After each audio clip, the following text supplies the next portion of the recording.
This show is brought to you by Onnit.com. Go to Onnit.com and use code word CHURCH to save 10% on all of their amazing optimization products like Alpha Brain, New Mood, ShroomTech Immune, and ShroomTech Sport. Onnit.com, code word CHURCH.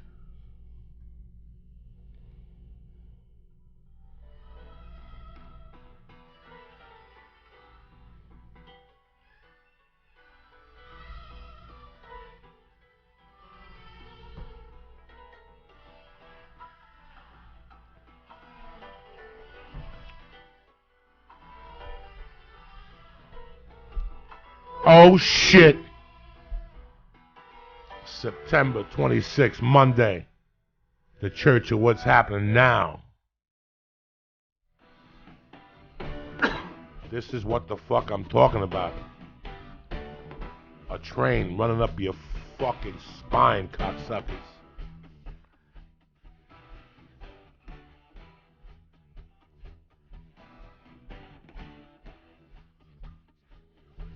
You know how many times I listen to the song in the dark? You know how many times I listen to the song in the dark, crying? It scared the fuck out of me. But it made me a fucking madman and shit.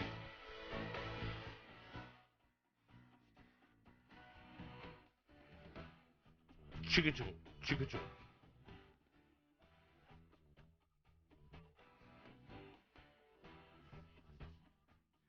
Fucking tremendous, cocksuckers. Are you kidding me or what? Coming out the jump tonight, cocksuckers. The Church of What's Happening Now. My little brother Lee Syatt. Hello. My main man George Perez doing the podcast fucking circuit lately. Hell yeah, what's up, doggy People dog? say nothing, dog. These motherfuckers show up lately, you know what I'm saying? These motherfuckers don't know. We've been running since fucking Payaso Slam. Yeah. We're trying to mug fucking Montoya to make sure you had cash and check. We didn't know. Yeah, I tell people, I go, man, I'm so blessed. I met you like 9 months in the game, and you just grabbed me. You're like, come here, dog. Let's do this shit. Yeah. You had a heart in the beginning. These guys show up, you know, with a suitcase. You showed up with the truck, the piano, and you said, fuck it, I'm all in. That's it. Yeah, and you wanted weed. You're like, Yeah. hey, you got some weed out there? Fuck it, always. You got to show up with something. Nothing is free. You know what I'm saying? Straight up. Weed. What was that thing from the 70s? Grass, ass, or gas? Nobody rides for free. Remember people used to put on their bumper stickers and shit. That was a bumper sticker. Really? I never saw it. No, you were fucking an itch in your daddy's pants when that bumper sticker was popular.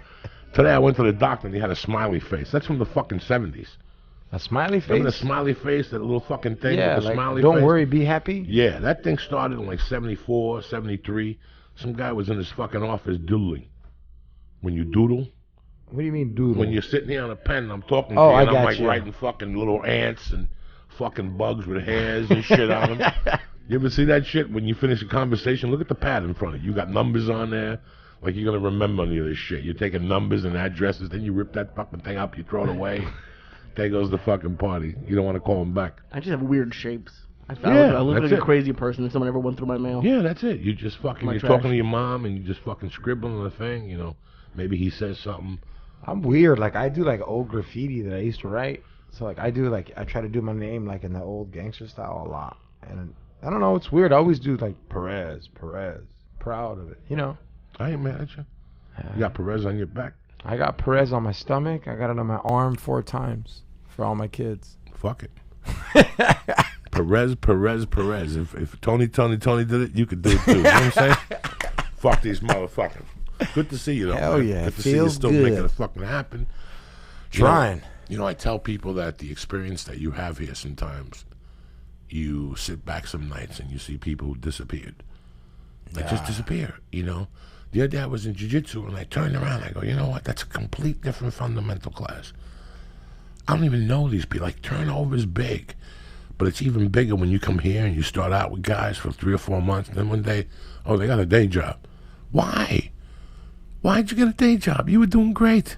They didn't have the heart in them to hustle. I don't know. No, well, it's like, listen, everybody has the heart. To get on stage the first 3 times is the hardest thing you'll ever fucking do in your life. That's the hardest thing you'll ever do in your life. Once you do the first 3 times, you're in. You might not be fucking kicking ass or you might not be Johnny Carson, but you're in. But it's like anything else. When you bartend, The first 2 shifts, you're fucking putting club soda and the fucking vodkas and orange juices. It's like anything else. And then you develop the fucking things. Then you develop the speed, the technique, and next thing you know, you're working at a discotheque, making $1,000 a night, whatever the fuck they call them, the club. Yeah, It's true. Yeah, it's like anything else. So you stick it out, you fucking eat shit for a while, and you know what? When I was young, I was guilty of that shit too. I did it 1,000 times. But when I bit my teeth into something like comedy, I stuck with it. Like I was just waiting to find the good thing I liked. I was waiting for something to be better than drug dealing. How many jobs did you have? Like, I can go on too. Like, Yeah. Painter. Yeah. What about at 18? And where were you at 18? At 18, what was I doing? At 18, I quit high school, going into my senior year, and I got a job loading trucks for Masback Century Hardware. Fuck. Right before senior year, I quit like a fucking jerk off. Then I tried to go back, but it didn't work out for me. But that was but I remember when I went home the other day, I thought of all the shit jobs I had.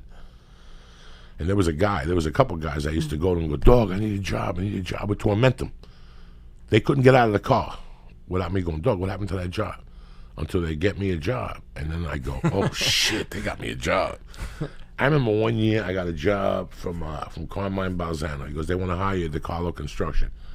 The job was walking on a 2x12 with a wheelbarrow full of cement for 10 hours a day. I would just count the days till the paycheck. Like I would just work enough to cover my nut for that weekend, and a couple days after that, like, what do I need? I need 400. Once I made 400, I just quit. Like, this ain't for me no more.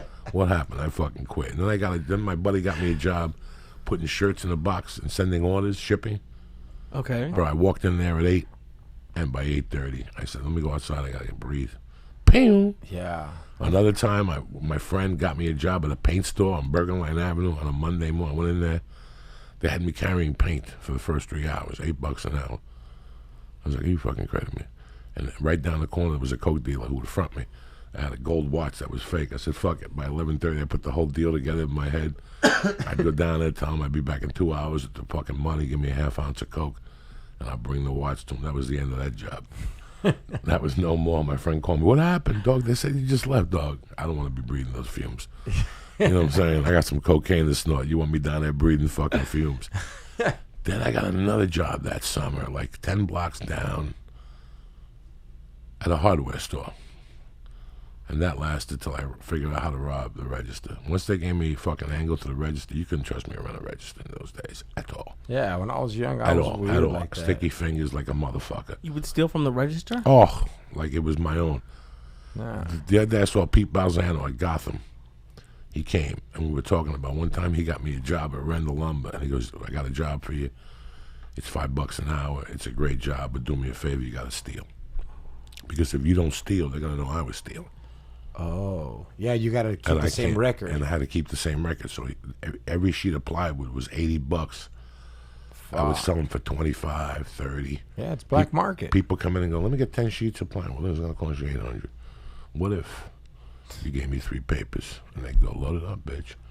$300. Straight and then up. I figured, and then they had the old school register. So you buy a drill for $249. I'm ringing up $49. Yeah, it doesn't say drill like the. No, it was the old school red. This is way before paperwork and all that shit fucked it up for people to steal. Because all technology is, it's fucking it up for people like me when I was young. Like today's world, I wouldn't survive because you can't take a fucking dime. No way. Not a dime. They got cameras on top of cameras, inside of cameras. There's nothing you could do. I worked in a movie theater that fired someone for stealing 1 bag of M&Ms. Yeah, no. In corporate world now, let's pretend me and you and George take a bag of M&M peanuts, and we take a break.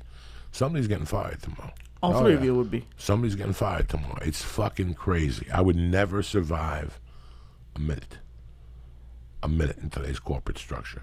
A minute. I did what I did at the right fucking time in my life, and without knowing, I had no idea it was going to become like this. Right. You got a job now. You got to sign 80 documents. They do a background check right away. They fucking it's a nightmare. But something did happen to me the other day, dog. When was the last time somebody rocked your world, George? Like rock my world, like a friend of yours that just. This kid's always rocked my world. Whenever I go home, he's always like just done something. I was telling Lee. Lee is here because he reminds me of this kid Lubes I grew up with. And Lubes is a fiend. He's got no teeth left. Damn. But the fact is, he put himself through MIT, dog, as an engineer. The dude's a bad motherfucker. He just never came out of the 80s. He just never, I was stuck in that shit too for a long time. Once you get off the powder, you're really off it. So every time I call him, he always comes to the hotel first and brings me baked ziti. His mother made a soda, silverware, a flower, the chocolate cake, or whatever his mother made. It's always, so bro, all I gotta do is, when my plane lands, all I gotta do is call him and go, I'm ready for you. And then he brings it, we eat it, and we take a ride, we smoke a number, we reminisce, and an hour later he goes home, and I won't see him again until I fucking leave. Oh, wow. That's all I need from him. This time I called him, no show. Oh. Thursday, no answer, no show. Right away, I think he went over to the feds. Right away, my disgusting mind. And I said, you know what? Maybe we've been friends for too long. Maybe it's time to move on. Yeah. Friday, he calls me up. Dog, what are you doing? You want me to pick you up? I got a show at fucking 7 o'clock. I got to leave for the city. He goes, all right. I'll call you tomorrow morning first thing. I get back from the fucking show when you get back from 2 shows, dog, you're wired for sound. You're thinking about everything you said. There's usually that show on TV about the prisoners, and you watch that shit until the wee hours, and you're like, that's bullshit, whatever. And even in prison today, I would fail. It's too corporate. Kites and fucking no cigarettes. And yeah. It's too corporate. I would fail in prison today. It's too much fucking paperwork. Too much paperwork to fucking survive. So anyway, Saturday morning I wake up, dog. I ate like 8 fucking stars. I ate like 1,600 milligrams. I slept like a baby. I hadn't slept in 3 nights. First night I had to get up at 4 in the middle of the night like a burglar.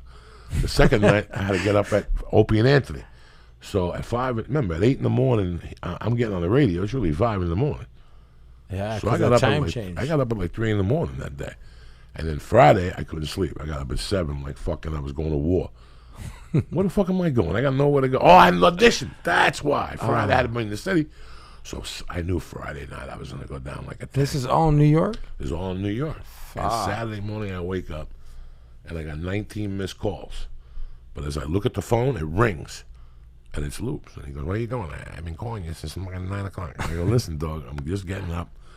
I just need a cup of coffee. Fuck that. I'm around the corner. Let's get Cuban coffee. No way. He's in New York? He's in Jersey. I stayed in Edgewater. He jumps in I jump in the shower. I wash my little monkey. I come downstairs half dead. There's coffee there from Starbucks. I asked the lady for a cup. I give her $3. I down it. I come out of my fucking coma. I had 2 joints in my wallet from the night before. And me and him went on a fucking joyride of death. Okay, first of all, there's traffic bumper to bumper. New York, listen, New York, dog, traffic is brutal. How's the weather? Is it cold? The weather was just, listen, if you're going to go to New York any time of the year, it's April, May, or September. Okay. That's it. Don't go in July. Don't go in August. That humidity's a nightmare. June's a nightmare. February, you got to walk around with a bodysuit from the cold weather. Unless when you go, yeah, it's 10 below. When you're here, people call you. It's 74 degrees today. I know. So just avoid the fucking thing. Because you never know what's going to, when the sky's going to fall back there. So he picks me up, bro. There's traffic bumper to bumper. George Perez, this motherfucker's doing 90 around people in the left lane. Like you fake the left turn, cutting people off. He's got a badge in the car. Oh, wow. He's old school still fucking around. Old school. Licensed. Just got it back. I don't worry about nothing. In fact, if they pull me over, I'll tell them I know Anthony. I work for Anthony. Because my friend is an assemblyman, a freeholder. Oh, and he runs North Bergen. So he goes, I just tell him. I did it like 3 times. People, they just let me go. So we're cutting people off. I got to get to Union City to go to the jewelry store. I got to get to my buy flowers from my mother's grave because that was the most important. Whenever I get back, I got to go right to the cemetery. But Thursday, I had to go to Opie and Anthony. When I got back, I called Bobby. He wasn't there. He couldn't drive me. So I got caught up. So Saturday, we're going down to the cemetery to get flowers. Now, it's this Cuban place that's been there for like 20, 30 years. It's called Dos Amigos. All they do is Cuban steak sandwiches, Cuban milkshakes, and Cuban sodas. That's it. But the Cuban steak sandwich, bro, they get the French fries. They cook them, and then they take them out of the deep fry, and they throw them in with the steak. And they mix them with the steak and the onion. They throw seasoning on it, and the potatoes are soft. Then they put it on that Cuban bread, and they cut it in half, and your world changes when you bite it. But the problem is, every time you go down there, you get 15 tickets. You can't park. The line is huge, and fucking you got to double park. Some people just go, fuck it. I'll get 10 sandwiches and get the $60 ticket. It's worth the aggravation. That's the mentality. That's how good the fucking sandwiches are. Like the Yankees get tickets all the time.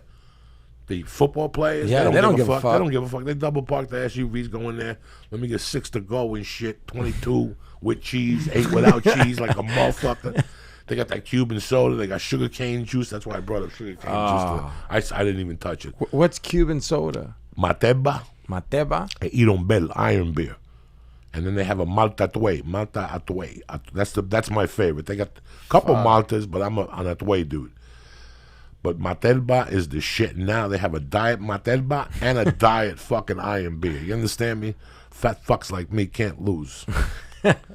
And I don't think I've gotten more texts from you than I did this weekend. And every day, it was just the delicious, delicious food. And they got like more and more delicious. And you just started laughing when I would call you because you knew how like I wanted to jump on the plane. Because I'm trying to fucking take Lee. Lee eats fucking today. We passed by the Skinny Kitchen for 6 months. I like the Skinny Kitchen. It's delicious. They have great buffalo burgers. What the Shut fuck? down. The other place gave him fucking agita. He got lizard meat. He got his dad sick. I mean, it's just Is a he nightmare. Geico dick? Yeah, he eats terrible food. He just has terrible, because he goes on Yelp and he believes a bunch of Gentiles that never ate food in their life. Well, this is a great hot dog. And then you go there and it tastes like dick. The bread is cold. I have bad luck, I guess, but it's just. And you were so happy at that sandwich place that you sent me the picture of the bill. Because it was $22 for 2 Cuban steak sandwiches, a milkshake, and 2 fucking sodas. Okay, $21. Delicious though. And the steak sandwich was like this, dog, with raw onions, cooked onions, and the French fries on top of it. Like these guys, Fat Sal's. They just put McDonald's fries on your fucking sandwich and gravy. That ain't no fucking. There's no creativity in those McDonald's fries. Nah. The Cubans cut the potatoes. So they bend and they leave the fucking skin on it. Shit. We ain't got time to fuck with that shit. Yeah. You know what I'm saying, dog? Oh, that sound. I'm fucking And starving. and then they had like 3 different types of hot sauce. I put that Frank's on that motherfucker with that diet Iron beer. I was good to go. But listen, we pull up in front of the place. There's no parking, but there's a handicap parking. Not only did we just do 90 and we cut off half a jersey, he got it would have taken you and I a half hour. What he did in 7 minutes. No way. And he got me there, and all of a sudden he parks in the handicap and he whips out a handicap stick. He goes, "This is why I pay $50 every 2 years." He popped that motherfucker in there. We both limped over into that fucking place. We ordered our sandwich. We got back in the car. We made fucking another U-turn, cut 19 people off, drove on the sidewalk. And next thing you know, we're on 48th Street making a left onto Bergen Line fucking Avenue. But traffic is bumper to bumper. We go, fuck it. Mom's flowers are better. Again, cuts people off, Kennedy Boulevard, 30, left turns, right turns, blinkers. I mean, it was fucking tremendous. The whole time stuttering, music is on, telling me stories and shit. I'm howling because nobody would believe this. Pops a left, a U-turn, we get flowers from my mother. Boom, we go down the fucking hill. We shoot in, we go into the cemetery. There's people there with their families, their grandkids are running around. Look at grandma, dead grandma. He don't give a fuck. He's because they're double parked too. You can't drive. He's driving on the bodies and shit. He knocked over a tombstone. We cut half through the fucking thing. We get to my spot. I clean off my mother's grave. I say 10 prayers. He's 10 feet from me. I rip up the fucking grass. I lay the flowers down. I smell reefer. I go, what do I smell reefer? I turn around, it's him with a joint. He's like, hey, your mom smoked. Did he stutter too? Dog, he stuttered. I looked at him for like 2 minutes like, this motherfucker. And I go, this is why I love this kid. I go, give me that fucking joint. I blew it on the fucking tombstone. I said, finish it. He gave me a little roach, and I left it right there on the tombstone till the next time I see you. Mom, I'll fucking smoke it with you. I'll bring you some better shit. We got back in the fucking car, and then he did 90 on Tunnelly Avenue, cutting people off. And then, in the meanwhile, he says to me, hey, I got something for you. He goes under his seat, and he gives me a baggie with like 4 pills in it. Oh, fuck. I go, what are these? He goes, you said your back was hurting. Take those. I go, what are they? He goes, I don't know. I don't know. At least he's honest. Then we took another ride. He ran in his house and he brought down a pint of cannoli flavored Italian ice he had been saving for me since Wednesday. What is it? Cannoli flavored Italian ice that he'd been saving for me since Wednesday. Oh, shit. I took the fucking cannoli. I looked at him. I took 2 spoons out of it, licked it, and gave it back to him. No. it's for you. I go, I end up looking like you fuck. Dog, I laughed the whole fucking 2 hours. He wouldn't shut the fuck up. Stuttering like it was 1982. Smoking, throwing cigarettes out the window. I mean, everything he did was illegal, bro. Nobody lives like that no more. Even for a minute there, he jolted me, but I go, you know what? Every night I sit in my fucking house, George Perez, going, what the fuck am I doing with my life? I sit here, I play with a 3.5-year-old. I watch TV, I talk to my wife. She goes to bed. I sit here and watch Narcos and salivate. Because I'm just hitting people in the head with sticks and snorting blow and telling people to suck my dick and calling them maricas and shit. How times change. And all of a sudden I get in the car with this lunatic, and it's the fucking best 20 minutes I've had the last 10 years, bro. Fuck yeah, man. It's old school friends. It's People crazy. that just divide. Really and the car is worth $500. You hear the brakes screech, and he told me, I paid $500 for this 3 years ago. I only changed the oil. You've always said that if your mom was alive, you would have probably lived at home like Lubes. Yeah. Could you imagine if you and Lubes were still together in North Bergen, just still living in your mom's He's house? the first person I ever snorted coke with. Oh shit! How old were you? 16. Damn. 15. Damn. He looked at me like a soldier. He goes, fuck it, lay it down. Then we started snorting THC crystal. Ooh. That shit that makes you fucking see Death Stars and stuff. It was a good trip. I see Timmy, I saw Mike Bartulovich, I saw McMahon's, I saw a bunch of fucking people. I hadn't seen Carlos Neri. Thursday, I didn't work. I just went to Barone's Bar. Is that in Jersey, too? Yeah, real close to where I was staying. A bunch of my friends came from the 7th grade, 6th grade, dog, and we just sat there till 10 o'clock. We drank a beer, we hugged, and we went home. That was it. I didn't want to I just wanted to see these people and tell them that, you know, when I was in prison, like I told them that night at the table, when I was in prison, I think about you people. I thought about you people and how ashamed I was. But when I was on the set of The Longest Yard, I also thought about you people and thought about how proud I was trying to make you by doing this, you know. Straight up. Because I knew those people when I was straight, dog. And the girl said to me, she goes, "What? Have you ever sent Levito a check?" Levito was my 6th grade teacher who had a wig. And on Fridays, you had 2 options, bro. You could go to CCD, religious instruction, or you could sit through the ecology club for 2 hours and learn how to throw papers and shit in the garbage. I didn't want to do either, so I got thrown out of CCD. So I had to go back to Levito, but Levito goes, you know what? A bunch of people don't want to fucking sit and learn on talk about environment on Friday. There were about 20 of us, and he would go, why don't you go to the front of the class and sing? And every Friday, we would have a talent show. Oh. And I would sing My Eyes Adored You by Frankie Valli, and I would walk around with a brand new shirt on like I was fucking Vinny Bananas and shit. And you did it for the whole year? Did it for about 8 months. Then I switched up to the Jackson 5, and then I would switch back to Frankie Valli. No, what I could sing. I would sing the Beatles, Help. Oh, shit. Stupid shit. But it was him who got me.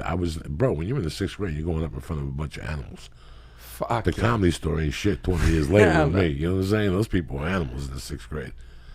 They would throw a desk at you, those motherfuckers. Oh, shit. What's going on with you, George Perez? I know you always got shit cracking. Man, I got the, I just finished writing a little short film that I'm finally getting together. Like, it's cool. We'll see where that takes me. I did the Joe Rogan podcast, man, and like it's weird. Like I've never ever had that many email alerts, and like I'm just cool right now, man. A lot of good stuff's going on, chilling. I saw Red Band putting you on those Wednesday shows. Yeah, the secret shows. And I would see that Joe was on the shows, and I wanted to know how long it would take you and Joe to finally connect in a certain way, you know. Joe and Ari are the type of people that they don't care about your past. There's people that tell you they don't care about your past, but they really do. They use it against you in dumb situations. I know exactly what you mean. Ari has been one guy that's always been a supporter of my past, and he's always, regardless of what's happened, you know. Joe will take a while. He's a little bit more keen and careful, and he'll look at you from a different perspective, and then eventually he'll see you for what you are, and then you're in. He'll see the situation that you're in and what you're doing to make it better. You know, it's not that we're judgmental, but You know how comedy is. It is the bro. way it is, exactly. Comedy is that these people come up to you and then, listen, I want to do this and this and this and this. And you try to do something, they blow up a spot, and now you look like you have egg on your fucking face. Guess what? I did it to Joe, too. I did it to Joe. So Joe just understands me. He knows you're fucking nuts. I get it. You're nuts. I get it. Where nobody else understands that. One day we were talking, and Joe was like, "You'd be on my TV show if I had it." Just off the cuff in the back of the Comedy Store. He goes, That's what's up. He goes, I'll tell you what I would do. I would shoot you first and get you the fuck out of there before anybody even noticed. I went home and I go, what a brilliant fucking idea. That's how you get people that are troublesome and shit off your set. Why would you have me there till 7 if you know I'm going to break your balls? Just get me the fuck out of there. You know, it's like Tracy Morgan. You think Tracy Morgan, they shot Tracy Morgan and got him out of there. I guarantee you. Next time I see him, I'll ask him. I guarantee he would go in by 8 and leave by 12, and all the women would come at 12 just because he says crazy shit. You know what? You're going to get crazy shit out of him. That's the artist that he is, the fucking comic that he is. He's dangerous. You want a funny guy? Some of them got to be dangerous. Mm-hmm. But then what happens when you have actors who get in trouble, like a Lindsay Lohan or whatever, because that means you're kind of enabling them in a way, right? Like, people have gotten in trouble, like with the Charlie Sheens and Lindsay Lohans, like to a degree that gets dangerous, I think. Listen, I'm not talking about drug use here. Okay. I'm talking about comedy dangerous. People who are buck wild on a set. The worst thing I'll do on a set, out of respect for anybody on that set, is smoke pot. I would never go to a set with alcohol in my breath, and I would never snort coke and go to a set. Even when I was doing blow, I would never go on a set like that. And there are people who do that? I could imagine they are. I don't know. I've never seen them. I've never heard of it. But why not? Sometimes I drink a little. On the set? No, not on the set. I'm like on like a TV set. Yeah, no, when you're doing a movie, there's people that do different fuck things. No, I'll never do nothing like that. Listen, NBC signs a show. You're on the show as a comic. They do 100 episodes. Right. Somewhere along the line, you got to moderate your behavior to that show. Yeah. And it sucks, and the fucking anti-whatever in you says fuck all this shit. But you got 2 options. You do 2 years, you make a little bank, and you get off. And you do it like a gentleman. Did I know that when I was 35, 33, when I first moved here? Fuck no. I see it now, and I'm telling you, if you don't want to be on the show, just say after 2 years, I don't want to be on this show. But don't fucking blow it up, and then nobody else is going to hire you. Yeah, your rep's on the line. Then nobody else is going to hire you. Or it's going to take a year or 2 for somebody to go give him a chance. He's grown up since then, which usually does. Listen, that fucking dude, Iron Man, you know, this was a dude that was going off. He went off for gotta be 15 years. What's his name? De Niro. No, Robert Downey Jr. Robert Downey Jr. My De bad. Niro, cocksucker. What are you throwing De Niro? I'm high as fuck right now. Robert Downey Jr. That dude slipped. Had to be 15 years. Had to be 15 years. Brilliant. The guy is fucking. Watch Less Than Zero. Watch a couple of fucking movies. I can't remember right now because I'm high as fuck. But Less Than Zero is one of those movies, man, where he brought his addiction to the stage. It's like night. You ever see that movie? He sucks dick. No way. Bro, he sucks dick in that movie. Damn. The dude comes and picks him up and drops him off to suck dick. He's foaming from the mouth. Ooh. Oh, yeah. He goes deep in that fucking movie. Robs his family, goes into his family's house. The family throws him out. His fucking thing is foaming. I'm sitting there going, who the fuck does that remind you? This guy hit it on the goddamn... If you did blow and you fiended and you fucked people over, when you watch that movie, your heart stops. You're like, this motherfucker just gave my autobiography. He did that good of a job. And was it the writing or was it his performance? Watch. Try underneath it. Less Than Zero. Less Than Zero? Yeah, they'll have a scene in there where they come get him or something. I did Opie and Anthony, and James Spader was on the show. Oh, okay. And he was the coke dealer in that. You know, you can't even imagine him as a coke dealer. No, I mean, it was like a 19 California drug dealer. You know what I'm saying? Like, it wasn't a... He wasn't like a... Dog, I got in a fucking cab the other day with some cab driver from, like, Bolivia. Oh, yeah, he was on the East Coast. And this motherfucker went off about 2 nationalities. Dominicans and Cholos. He goes, I love Mexican people, but fucking Cholos, they're no good. They're no good. No sirven. All right, Less Than Zero, late. We got a bad rap right now. Right there, that second one, right there. Look at him. He was a baby. Oh, yeah. This has to be 87, 88, because it has to be. I can't, 90 maybe? What year this He's come a out? dope fiend in this? Fuck yeah. Like the white... Oh, sorry, go ahead. No, like the white version of Chris Rock in New Jack City? No, just as bad. Damn. God, Lee, what's going on here? Kick that fucking mule, cocksucker. Let's see if they show the coke scenes. Oh, this is a video for the fucking the song. Oh, it's not it. Sorry. You know what's cool is he donated like $1 million in TV Less than plasmas. zero. The movie Rumors, right there, the fourth video on the way down. Okay. He donated what? I'm sorry. No, it's cool. He donated plasmas to the L.A. County Jail because he stayed there for a little bit. He put $2 million. They had plasmas in all the day rooms. See? Yeah. He changed. You know. Oh, there's another fucking video. Oh, they keep messing with you. God damn. Look at James Spader with the red shirt on playing coke dealer. Do you want to see? No, it's not there. All right. Yeah, they got no videos for it. Don't worry about lazy shit of some of these motherless fucks. Yeah, he's such like a Orange County looking drug dealer. Like he. Yeah, this is Orange. Well, this is Beverly Hills. Yeah, like This is Beverly Hills and whatnot. But it was an interesting movie. And that guy went through hell all those years. Remember when they found him in Palm Springs with the Catwoman suit or Wonder Woman suit in the closet and shit? You know, that means a hooker was coming over and he was dressing her up. 87. 87. Who do you think you're dealing with? Joey Bananas? That movie came out and I went to prison. Oh, fuck. I remember that when I saw that movie, I was waiting to get sentenced. And I'm watching him and I'm going, that's what I was doing last night, foaming from the mouth, just like that. Walking around my room, crawling, looking under the fucking door. Like an asshole, jerking off to death. For what? For what? Yeah, man. The craziest shit I've done is like go outside and like make my neighbor's motion lights go on. You ever just walk by the house to see if their lights work? That's the craziest shit I've done. When you're cooked up? That's crazy for me, dog. I wouldn't leave the house. Oh yeah, I have to because like I feel like entrapped. Like when I'm outside, it's free. There's air. I could smoke. So that's back in the day, though. No, I couldn't do that shit and go outside. You know, man, it's the last couple of weeks I've been getting emails. I get like 2 a week, and they want it in depth. Like I know people, like, and when people's emails, and I have to write them back. Listen, man, at this time we don't have that kind of time of paperwork.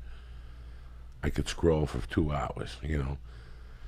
And it bothered me when I gave people that reply. When people go, can you please tell me how you got your life together after prison? Or can you please help me? I'm trying to get my life together. I don't know how the fuck to do it, blah, blah, blah. Yeah. Can you please go and take your time and detail it for me? And I go, you know, I just don't have it. Because 50% is I don't know how I did it. You know what I'm saying? Like, I don't know how I did it. Yeah, and it's... You know, I did comedy until it beat up the crime. I was still shoplifting and doing stupid shit. And then when I moved to L.A., I wasn't doing no crimes, but I was doing dumb shit.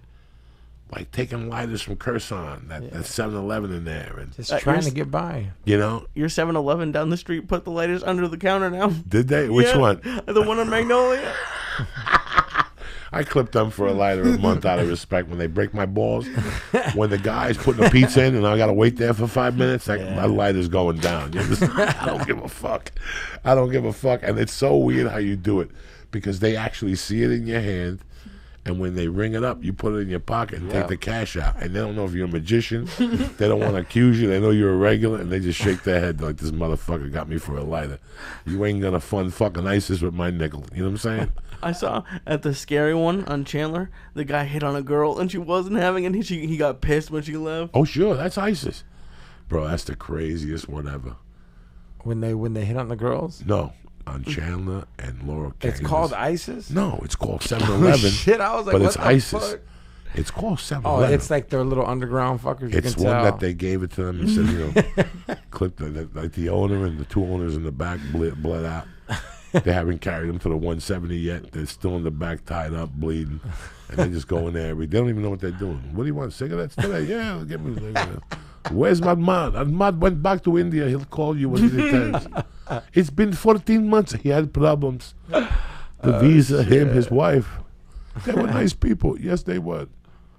It's fucking crazy. And then playing like the music wasn't on, but yeah, he was just hitting on her hard. But there's a young guy that's kind of good looking. The one with the hair. I don't know. Does he have the turban on? I think he does, but I think sometimes he just has a ponytail. Yeah, there's one guy that's kind of nice in the daytime. But the chick that works there is Mexican with a lot of teeth. She's ISIS. Oh, yeah? Oh, yeah. She's Mexican a ISIS? fucking evil Undercover, bitch. huh? She's just not nice. For a Spanish chick not to be nice or smile, they already brainwashed her. She got good paperwork. What did she do? What did they do? What do they call it? Radicalize you? Yeah, they already radicalized. I didn't know there was Mexican ISIS. No, they racialized. Well, if you look at what's going on right now on the East Coast, ISIS is shaving their beards, but the Mexicans and the Spanish people in Hudson County are letting their beards long. Why? Because everybody wants to be fucking a star. Everybody wants to be fucking hip and have a fucking beard now. And when they're your color, they can't tell the cops. So when you get shot, don't come crying to me. You had that fucking beard. First off, you're Spanish. You're disrespecting half of them with Castro and shit. You want to grow a fucking beard like Alibaba. I get emotional. I'm sorry about beards. You know what I'm saying? Sometimes beards bother me because I don't know the purpose of them. You know, like when Ari had a beard. He was my Goomba, but I couldn't really run with him with a fucking beard. Why you got a beard for? Yeah, I can't fuck with that. What's I don't want the no point? food. If you're a Hasidic Jew, all right, grow the beard, let it go. Fuck it, I'm with you. But you're a fucking Mexican dude with a fucking beard. What Mexican has a fucking beard? When? Who? Yeah. When? Show me. Fucking Viva Zapata? Who? Who had a fucking beard? Anthony Quinn? What are they allowed to have? Mustaches? Mustaches. Yeah, mustache. Deep fucking mustaches with 2 guns under their ponchos. It's called a brocha. A brocha. The fuck, Lee? But it's just really weird. But what do you think the main ingredient was in you staying on the straight and narrow and, you know? Wow, well, you know what? First getting out was like adjusting and knowing that there was a consequence if I went back. Like, hey, when you get out, it's a 90-day violation to go back. Like, no matter what, any parole violation. So I already had something like bordering me. And then at the same time, you know, I had a daughter, man. I had sons. And I was like, I'm done bullshitting. And it's just like how you said, you know, here and there, I fuck around. Like, it's hard because we have bad habits of stuff we know we can get away with. Like, I'm not going to get caught for this. I'm going to get away with it. That was the hardest habit that I had to, like, you know what? I'm not going to fight no more, man. Just, like, to say no, to walk away. Those were the hardest weird habits because I've always got away with it. How often were you getting in fights? Dude, when I got out of prison, people were, like, just messing with me, but they weren't. I thought they were because I still had that, like, hey, dog, don't step on my shoe. Like, don't look at me like that. Like, it was weird. Okay, I had a fucked up thing happen yesterday to me. We went to the Dodgers game and we were sitting. Paul got these seats, and there was these like 3 guys next to him, and they were Mexican, and they were and I left once to go get drinks, and I came back and he said something, not two, but just like, hey, why aren't you smiling? Like trying to like maybe hit on her a little bit. And in my head, I was like, I should say something, but then again, I'm by myself he has 3 friends. I don't really want to get stabbed, but I felt like an asshole. And then I was like, this is why you do jiu-jitsu. But even with jiu-jitsu, that wouldn't be good for me. Not at a Dodger game. So no, yeah, not at a. So that's the thing. So like, but I was like, I felt like I feel fucked up about it. I feel like I should have just been like, hey man, like at least said something. But I don't know. It's just I understand that. How much were those tickets? She got them On Groupon? I mean, do they even have Groupon tickets? Yeah, they have. I mean, they have. For the last game, the Vince Scully one. Well, she got them months ago for her mom, but then her mom's in Mexico for 2 weeks. I mean, I'd love to know what it costs for me to go to a game and not get fucking harassed. Well, I'd love to know what it costs for me to take my wife and daughter and not feel like a fucking victim in there. Right. You have to get like booth. And I said to you before you went, I go, you know, anytime somebody tells me they're going to an event like that now, a fucking Dodger game, a Ram game, you know, the only place you don't get beat up is at Laker games. Why not? I never understood that. Anaheim, they've already had beefs the first 2 or 3 weeks. Security, People, Raider fans were fighting Raider fans. Yeah, well, Laker games is like Warriors. Like everyone just meets up, all the gangs, they all wear the same shit. And everyone, Lakers is Lakers. Nobody's ever been shot in all No, your you're years right. here. I've never. No, because it's a basketball game. It's got to be the gangs. I don't know what gangs are out there. I'm not fucking gangland.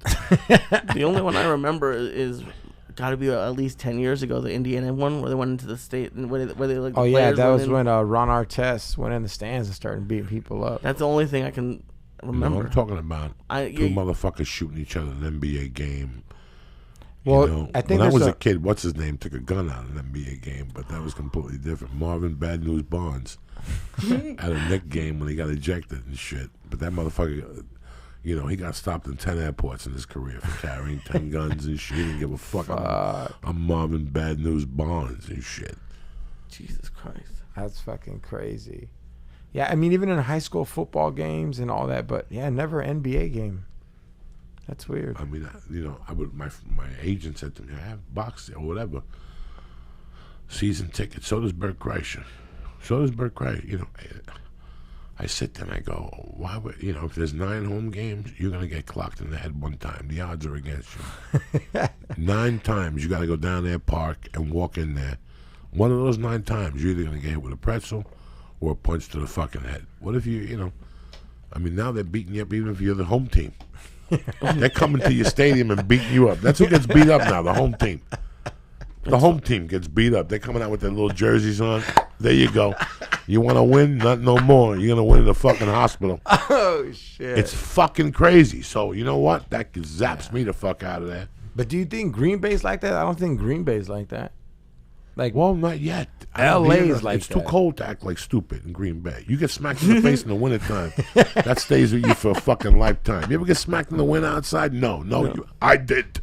It's not pretty. Get hit with a basketball in the nose in the wintertime after you've been outside for an hour. Oh. That's fucking with gloves on, with the fingertips cut off so you can handle the ball. And the ball don't bounce because it's frozen. How about that one for you? You just got to pass the ball and you go to shoot the ball and somebody fouls you. You have no idea. In the wintertime, what it's like to hear this on a frozen face. When you hear this on a frozen face. What about just playing football and just catching the ball when it's freezing out? Listen, it's a nightmare, even with the fucking pads. Even as a kid, when it's like when you're just playing two-hand touch. Listen, when I was a kid, I went through car windows. I'm still thinking, all right. When you were a kid, you went through car windows? Listen, they used to play street hockey on Given Terrace. And one day I thought I was cool when I put you had to go to Tom McCann and get NHL sneakers. They loop different. The thing. I went up there. In those days, sneakers cost what? $12? Those fucking sneakers cost $22, $23. I bought those things like Dean Laprete, these crazy white dudes, talked me into playing street hockey. And next thing you know, I went down there. I didn't know what was going on. Next thing you know, bro, the game ended when a fucking car glass broke your fucking head. Because they would tackle you against the car. And one day we played some lunatics from some other street, and some kid's head got busted. Some kid's leg, he slid, and it got caught under the car wasn't moving. You know what I'm saying? The car was parked, but he got caught on like ice, and his leg went under it, and he held up. So he broke his own fucking leg because he had his arm as he went in, and you heard the leg go, "Tat!" And all of a sudden yelling. When you're fucking 12 and 10, you can't. And then one time, they checked me. Is that what that's called? Yeah. When they check you? Yeah. And my head went in. I didn't, but the glass went. Were you wearing a helmet? Oh, yeah. You should have seen me with my fucking helmet on. If you showed up in those days with a helmet, Lee, they'd let you put it on, and then they'd fucking take it off and beat you with it and take you in the fucking alley. I played street hockey 3 times. And that was it. Did you even have a stick? You just were out there? No, I bought the whole thing. You know me in those days. I was robbing my stepfather's lawyer fund. I'll take 2 20s and go right to Journal Square and get a fucking hockey stick, the gloves. I had everything. I was ready to play hockey. Why not just buy the helmet then? Because in those days you didn't wear helmets, Lee. It's street hockey. Yeah. That's why. What are you, half a fucking fruitcake? You can't show up with a fucking helmet. Sticks. And you're 10. Lee, I didn't know. I'm 10, 11. 10-year-olds are crazy. I'm sure someone hit someone in the head with a stick. I want you to give me the psychology. I'm 10, 11. Right. I just got thrown out of Catholic school. I needed friends. For beating up the nun. I was Spanish. Nobody Spanish wanted to hang out with me because I was crazy. We did numbers. My family did numbers. They did Santeria, so the Spanish people stayed away from me. So I finally found a little group of white kids that would let me hang out with them and shit. You know what I'm saying? And that's how it falls. That's it. That's how it works out. I told you, I went down there 3 times, and that was it for me. They were fucking street animals. They were street animals. I couldn't do that. Did you play any other sports with them? Like, did you guys play football, We baseball? played football and all that stuff. Listen, I played like I never played nothing in North Bergen because by the time I even got integrated in North Bergen, it was too late. I was 12 or 13. I'd been away at school, at Catholic school. I got thrown out in the 6th grade.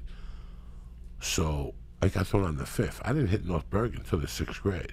Oh, so Even though I had lived there since '73. I went to school somewhere else.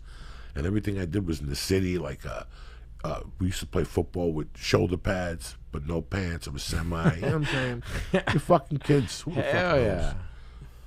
That's what I did. No, I liked all that stuff. I was basically a basketball guy that didn't know what he was doing. And I would go to other towns because in those days, in the 70s, it was loose.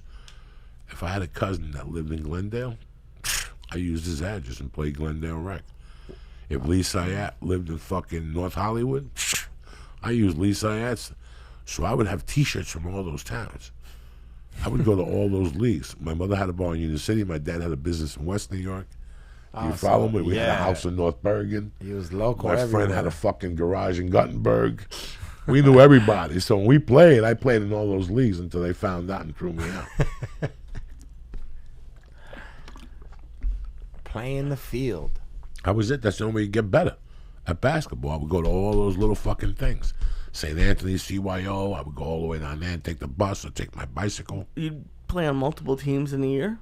Like multiple Same teams at time. once? Yeah, that's what I'm saying. It's basketball season, so one league would be on Tuesday nights, the other league would be on Wednesday nights, the other league would be on Thursday nights, and there'd be a league on Friday night. What would you say when they say, "Hey, who do you have for science?" You'd be like, "I don't know." I go to St. Joe's or something. I would make something up. I would make Because all you something up. needed was the address. All you not need the was school. an address. Where do you go to school? As long as you live in that township, you go to school in Jersey City. They don't give a fuck. You're playing the rec here. Oh, right. So the practices start at 6:30. I would play wherever my school was till 5:30. Practice gets out, right? School ends at 3. Practice starts at 3:30 to 5. I would eat something, take a bus to the other fucking rec center. Boom, play. Next night, boom. And I remember when I went to, you know what 3 seconds is? Yeah.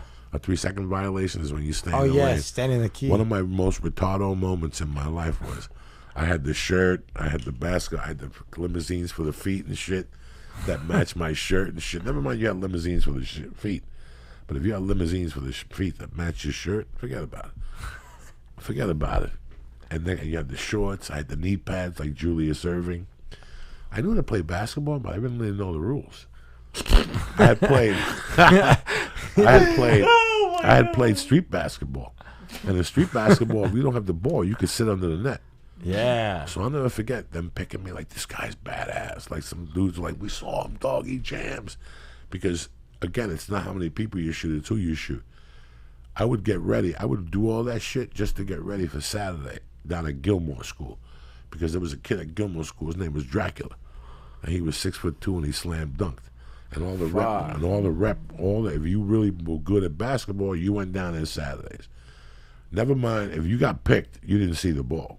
You just played defense. But just to be on Drac's team and talk shit by your homies, shit, what'd you do Saturday? I was hanging with Drac down in Union City and shit. We beat these motherfuckers 16-2. He slam dunked. I fed him an alley-oop. I blocked his shot. You didn't do dick.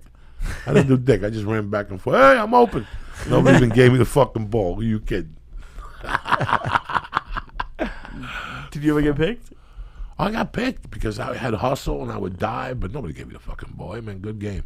Come on, we're back up again. This time I'll give you the ball. And you'll say to them, dog, I was open in the wing. I got a deadly 12. You know what I'm saying? How old were they? Like 18 probably? They had to be 15, 16, and I'm just a fucking mope 12-year-old. But having fun. And they would say, listen, dog, we're going to give you the ball on the side. You'd be waiting out there like a fucking, like a kid on Sunday waiting for your stepdad to come and pick you up. You'd be out there. What happened? It was fucking brutal, guys. It's like comedy, man. It's like comedy. The first 3 years of comedy, nobody picks you for dick. Nobody picks you for dick. And your buddies get picked all around you. You're sitting there like a fucking freckle-faced fuck. No, I look at what you're doing. I see the rap battles. I see the Comedy Central thing.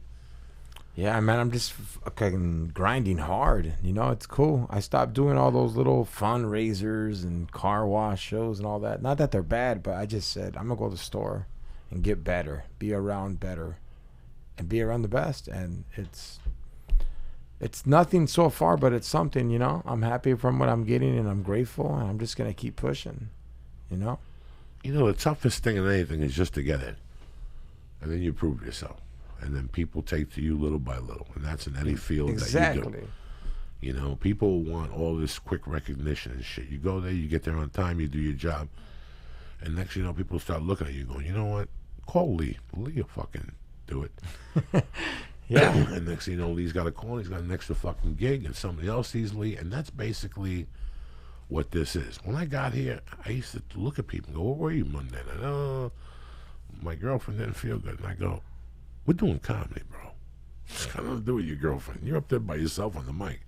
You give your girlfriend NyQuil, okay, give her a shot of NyQuil, and you fucking disappear for 2 hours. 2 hours is all you need a night. Yeah, straight up. Especially if you have friends. They cover you. George, I really need a spot tonight, bro. My wife's been sick for 3 days. Can you hook me up for 7 minutes just to try this new joke I read? Boom, people hook you up. Fuck yeah. And when I first got here, my mentality was I was out every night. Every night. You know, when I once heard that when you go to AA, they say you got the first 90 days when you come out of a rehab are the most crucial. The first 120 days.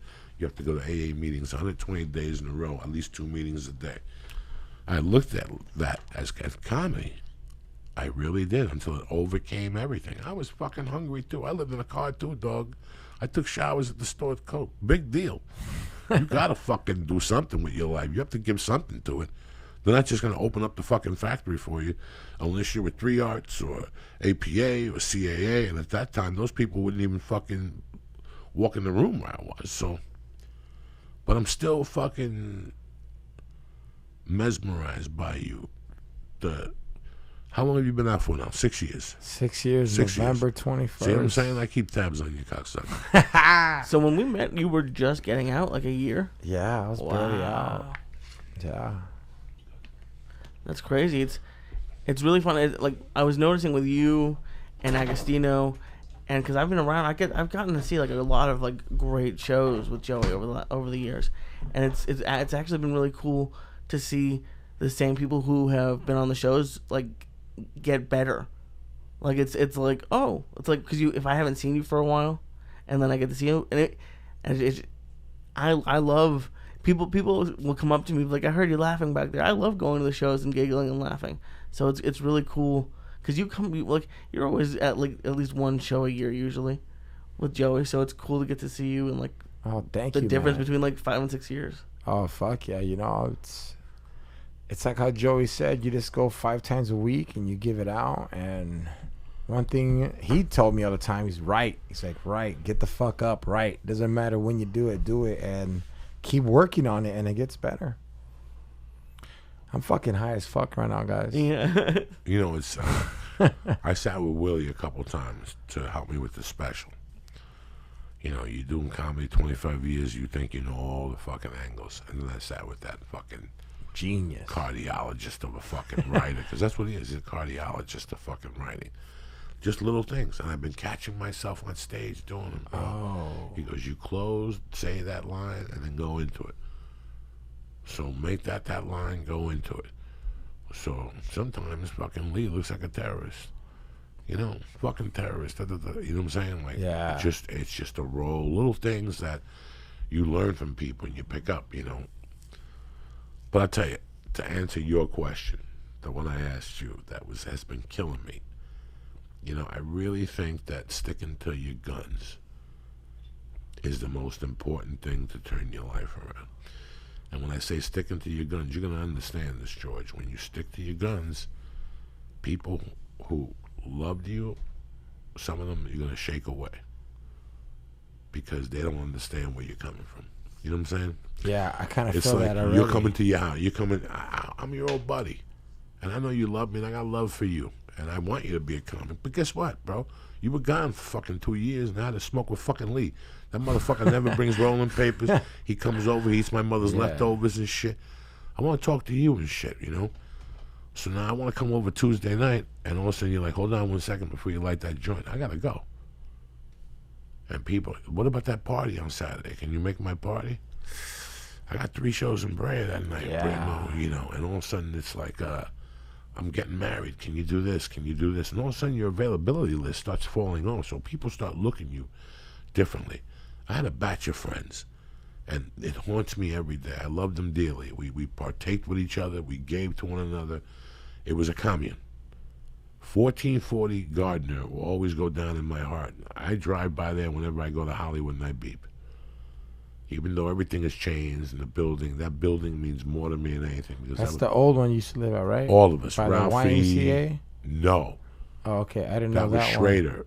Gardner is El Compadre. Okay. Whenever you hear all my El Compadre stories, it was that building there. First person. Who was it? You, Ralphie? The first person to ever have an apartment there was a kid that moved to Alaska, and he gave the apartment to Doug Stanhope. Oh, shit. And Doug Stanhope had his apartment on Curson and this apartment on Gardner, which is 2 blocks away from each other. And Doug would go over there at night and just have little parties. And then when Ralphie came to town in 99 or 98, Doug said, Ralphie, stay here. Oh, cool. Ralphie stayed there first. John Westling stayed with him. Jody Frederick lived with him, and I lived with him. I lived in the corner by the floor, right on the floor that the roaches would crawl on me and the whole thing. But then as the people came out from Houston, Jody got an apartment in the building.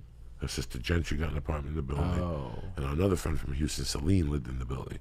Then our other friend, Gavin, moved in the building. So there was only 1, 2, 3, 4, 5, 6, 7, 8 apartments, and 5 of them were us. Oh. Do you follow me? Yeah, you run that shit. So Celine, now I didn't have an apartment. You just were like the one. I just went to wherever there was a couch or a Oh. bed. So Jody and Gentry would travel, and they would leave me the keys to their apartment. And I would sweep the apartment. You know, I would take care of it. I don't like people over my place anyway at night. You know, maybe something was stolen. I wouldn't.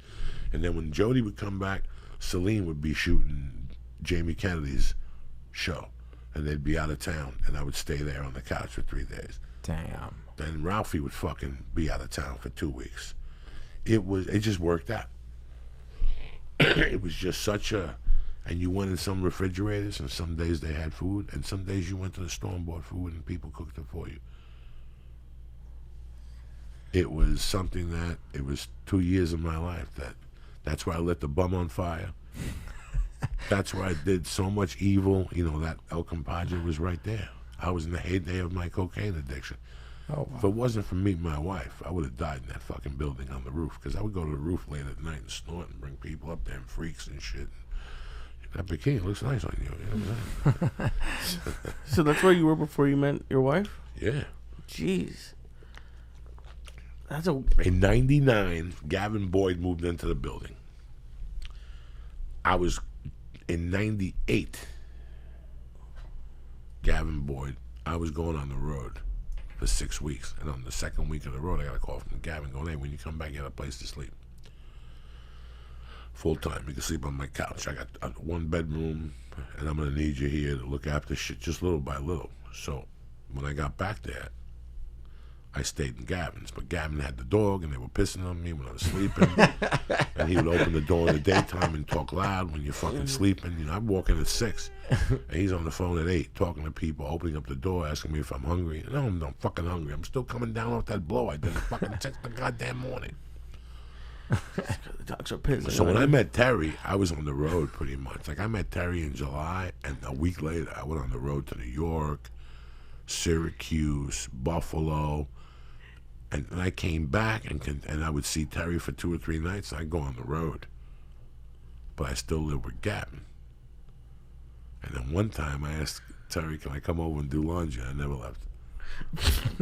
That's why you make fun of me when you're saying, "Oh, I've been planning to move in with Paul." You're like, I just brought laundry and never left. Yeah, you just bring laundry, you never leave. Wow, is this what's this? This is my everything. What do you mean everything? This is everything. Let's hang it up. Where the hangers at? Where the hang? But that was a house I'll never forget. I mean, I had all my paperwork was going over there. I didn't change my license till like 2010. From 98, my license was over there always. Because if the cops were looking for me, they'd go there and they couldn't find me. Yeah, exactly. I said at least get 20 minutes of time. So what would you do? That's actually kind of interesting. When you were like acting and stuff and living in hotels, did you have like a PO box, or what? Like, did you I was getting my mail there at Gavin's. Oh, okay. For years. Yeah, sometimes I had a PO box in Boulder. I got a PO box now, you know. But I always had a little something. Like I always had Gavin's. When you sign up with SAG, you can't have a PO box. You gotta have a physical address. Really? Well, what Yeah, if you keep moving? Then you have to put in change your address and good luck on your residual checks. Fuck that. Yeah. That's 90-day turnaround, bitch. So the more you move, the more your checks are moving around. So if you got 8 checks coming to you and you get 4 and put fucking 4 losses, and that takes an extra 90 fucking days. So you don't get your money for 180 days. Fuck you. Uncle Joey did that already. I don't move that much, bitch. And then you know what they do? They'll send you bills to that place. And when you don't pay them, you get a letter at your new place telling you how they sent you a bill and you didn't pay it. Oh, they're dirty motherfuckers. Then the insurance will do the same thing. They'll send the bill to your old address, and when you don't pay it, dog, I had a dentist. Maybe 6 years ago, I went to the dentist, and he goes, "Dog, Joey, you need a root canal. Just go down the corner. Tell him I sent you. He'll do it right now." I'm like, "What are you talking about? I've never heard that. I thought you were a dentist. Do it." He goes, "Oh, we don't do that here." I had to get up, stop what I was doing, pay the bitch for what the fuck I just did, and walk down a block and a half with a smock on, like an idiot, and go to a fucking dentist. And he pulls it out. He goes, "What do you have on you now?" I gave him 3 bills cash. I never heard from the guy again. Did he do it though? Yeah, he did it. No problem. The guy was great. We had a great time. We giggled and shit. I never heard from the guy again. He goes, "I don't know what it's going to cost you. What do you got now?" I go, "Here's 3. Build a difference insurance." Never heard from the guy again. Excuse me. I'm shooting a fucking commercial for Sprint, and the phone rings. It's a collection agency. With this fucking moron. He sent the bill to like an address when I lived in New Jersey before I went to prison. I swear to God. I go, "Where'd you get that address from?" He goes, "Well, this is the address my assistant found online." I came to you in California. Why would I have a fucking New Jersey address? Wow. You motherless fuck. Are you stupid? I made him call the credit bureau.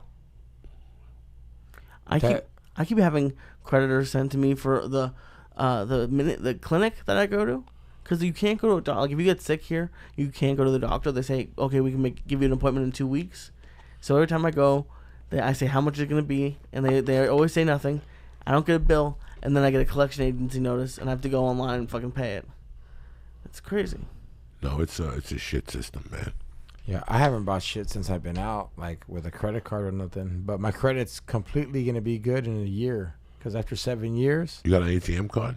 No. Well, you gotta get an ATM card and build it up a little bit. Oh yeah, I mean, And I'm put like a card on Amazon and order shit online and okay. Build up, show that dog. Listen. I'm not a spy, huh? In 1991, in 1993, George, and I've told this story before, I couldn't go anywhere. Dang. You're on the run?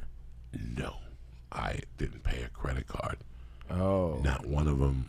The only thing I did was sold the condo. Everything else I fucking did illegally. They got my car.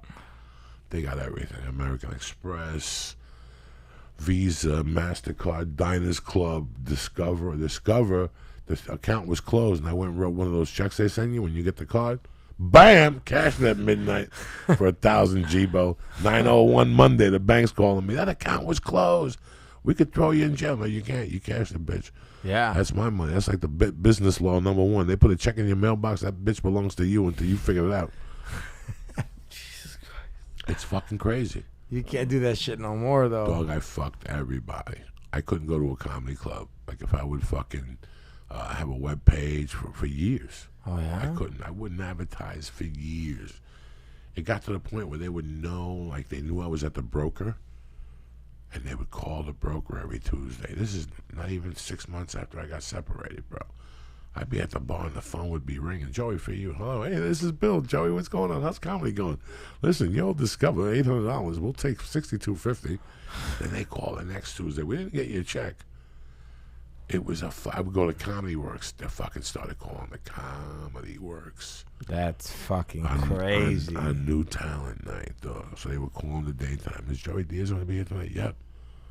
And they would call me or leave a message, credit bureau, and then the fucking management would give me a slip. I'm dying for my life here as an open mic, and you want to leave messages from them. I don't pay my fucking bills. God damn it. They're on it, like so on it. It breaks your fucking heart and embarrasses, but that's how deep I went, dog, that I had to cancel everything. I got a P.O. box. In those days in Boulder, I started getting letters in there. They found out where the P.O. box was. I just split. And I never responded to zero. Huh? You know, so my wife went on the computer, like 2 years after we were together. She was like, she's like, all right, let's clean this shit up. And she started writing letters to these motherfuckers, little by little. And I always kept a credit card for $250, even if it was high interest, just to show that I could pay. Zales always give you a card. All right, go to Zales tomorrow, buy something for $300. You know, you could get $10 for it if you resell it. But that's the way. And everything you buy is going to be 42% interest. But who gives a fuck? You pay it off for a year. That comes up in your credit bureau. And that's what I did. I had a Zales card that I bought knickknacks for my wife, and I had a fucking ATM card. And then I had a card for $500 some fucking moron company sent me. But I was taking cash advances on that for weed.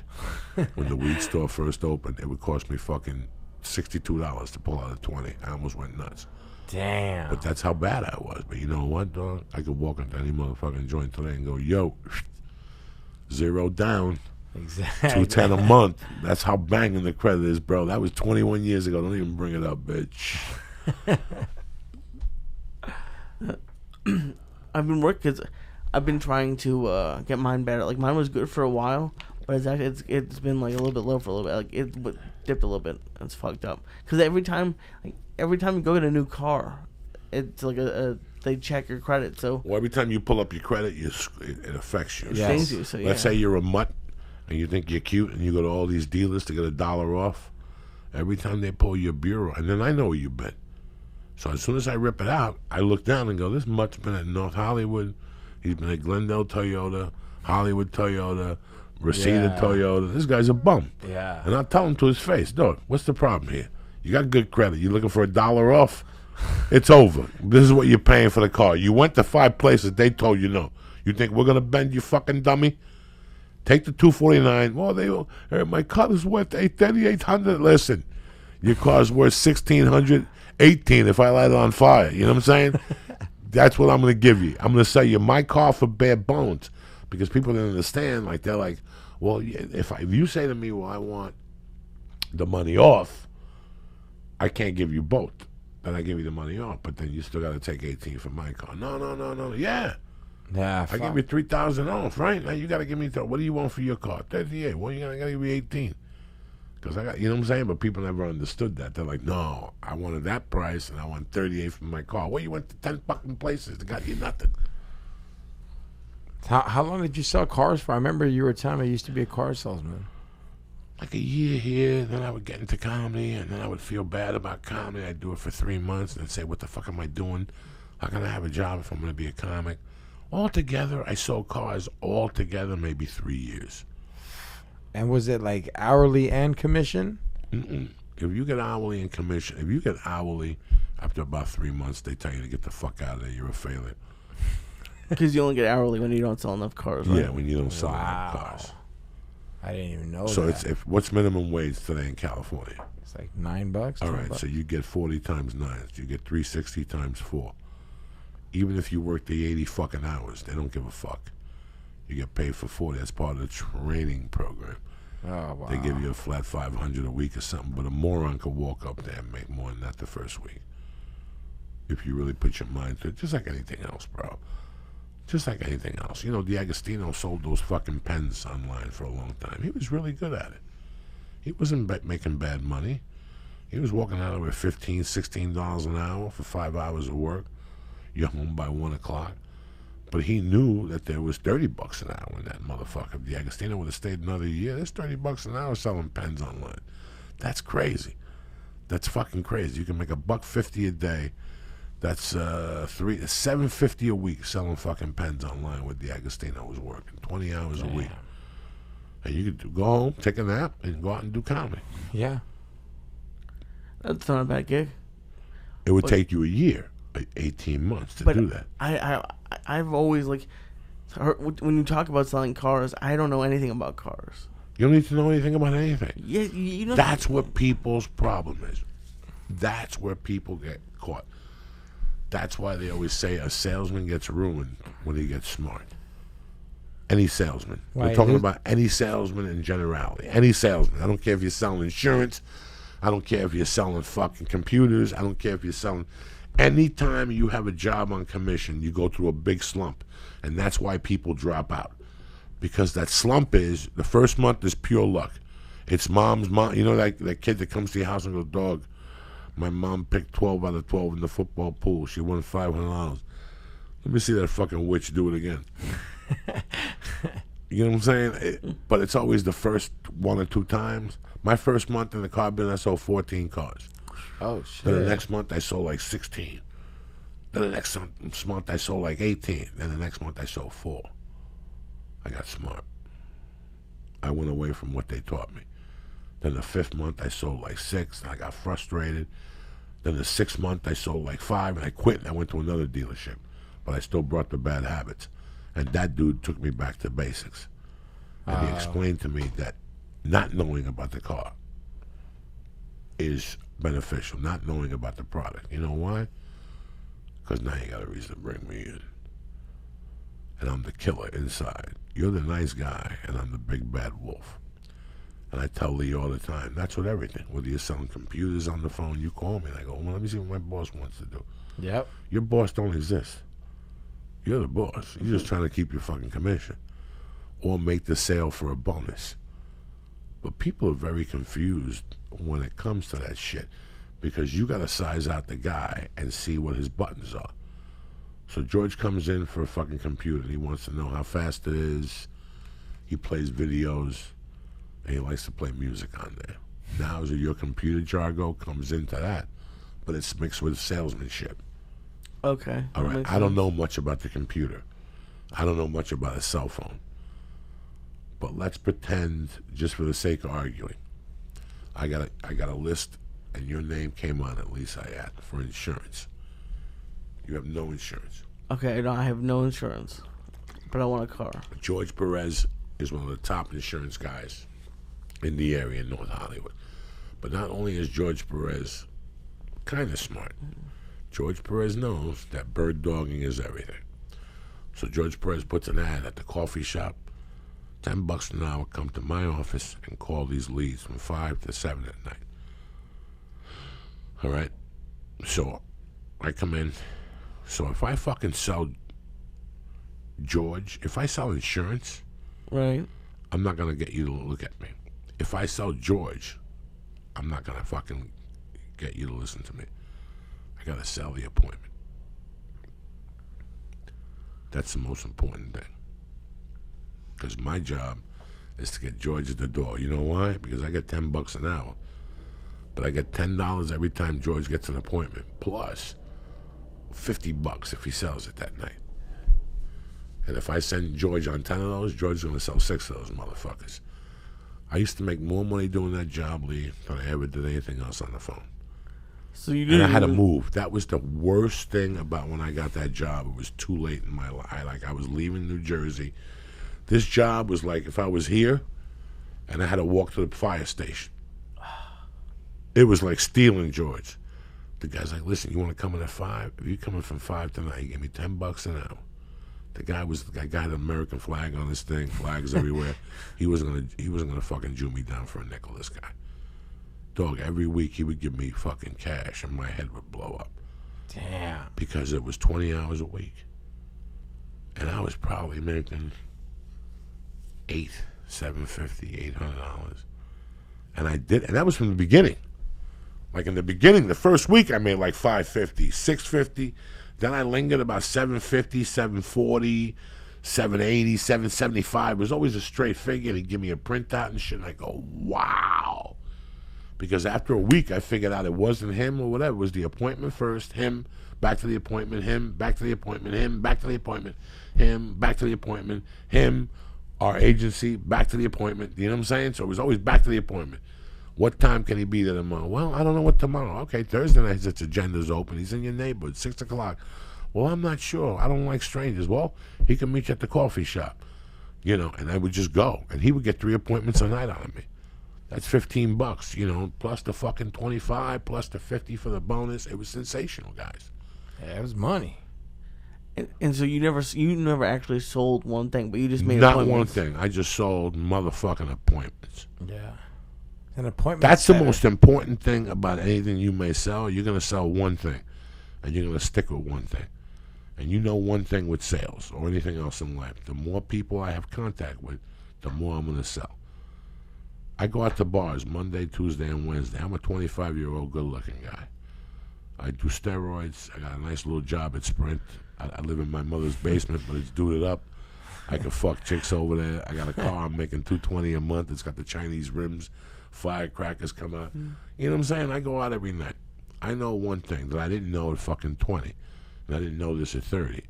I figured that out when I was too old and too fucking ugly. That the more women you talk to, the more women you're going to sleep with. When you go to a bar, if you're a pig and you just keep talking to girls, hi, how are you? If you ask 10 of them for the phone number, how many of them are going to give you a number? Just off the cup. 4 of them? Just sell Tinder. You're on Tinder. Give me a shot. I'm not creepy. I'm from the neighborhood. I live down the corner. I've lived here all my life. Where'd you go to high school? Memorial. I went to North Bergen. Let's do this together. Right or wrong? Creepy dudes get numbers, and they put them in their phone, and at night after they do 3 lines of coke, they start calling those numbers. Guess what? They went out 3 nights, and they got 30 fucking numbers. Somebody's coming over to polish my helmet. Where's Tony Benedetti? 30 numbers? Somebody's coming over. I can't imagine getting 30 numbers in a weekend. That's crazy. Because a hitter knows the more numbers is sales.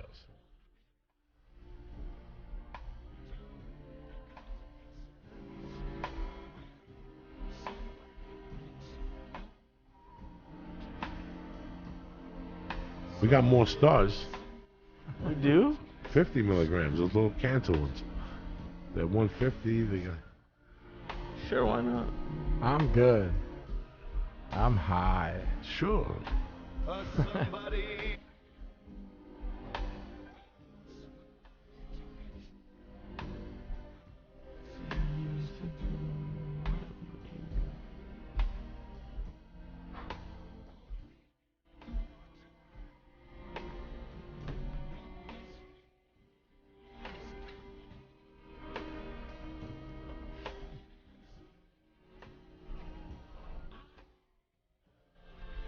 Let me give some shout outs real quick.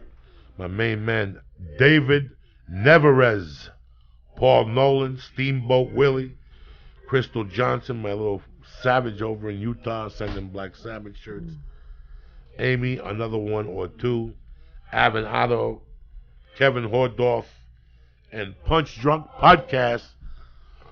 Those motherfuckers always out there banging it out, from Jason Tebow to Sam Tripoli to my brother motherfucking, what's his name? Ari Shaffir. Ari Shaffir.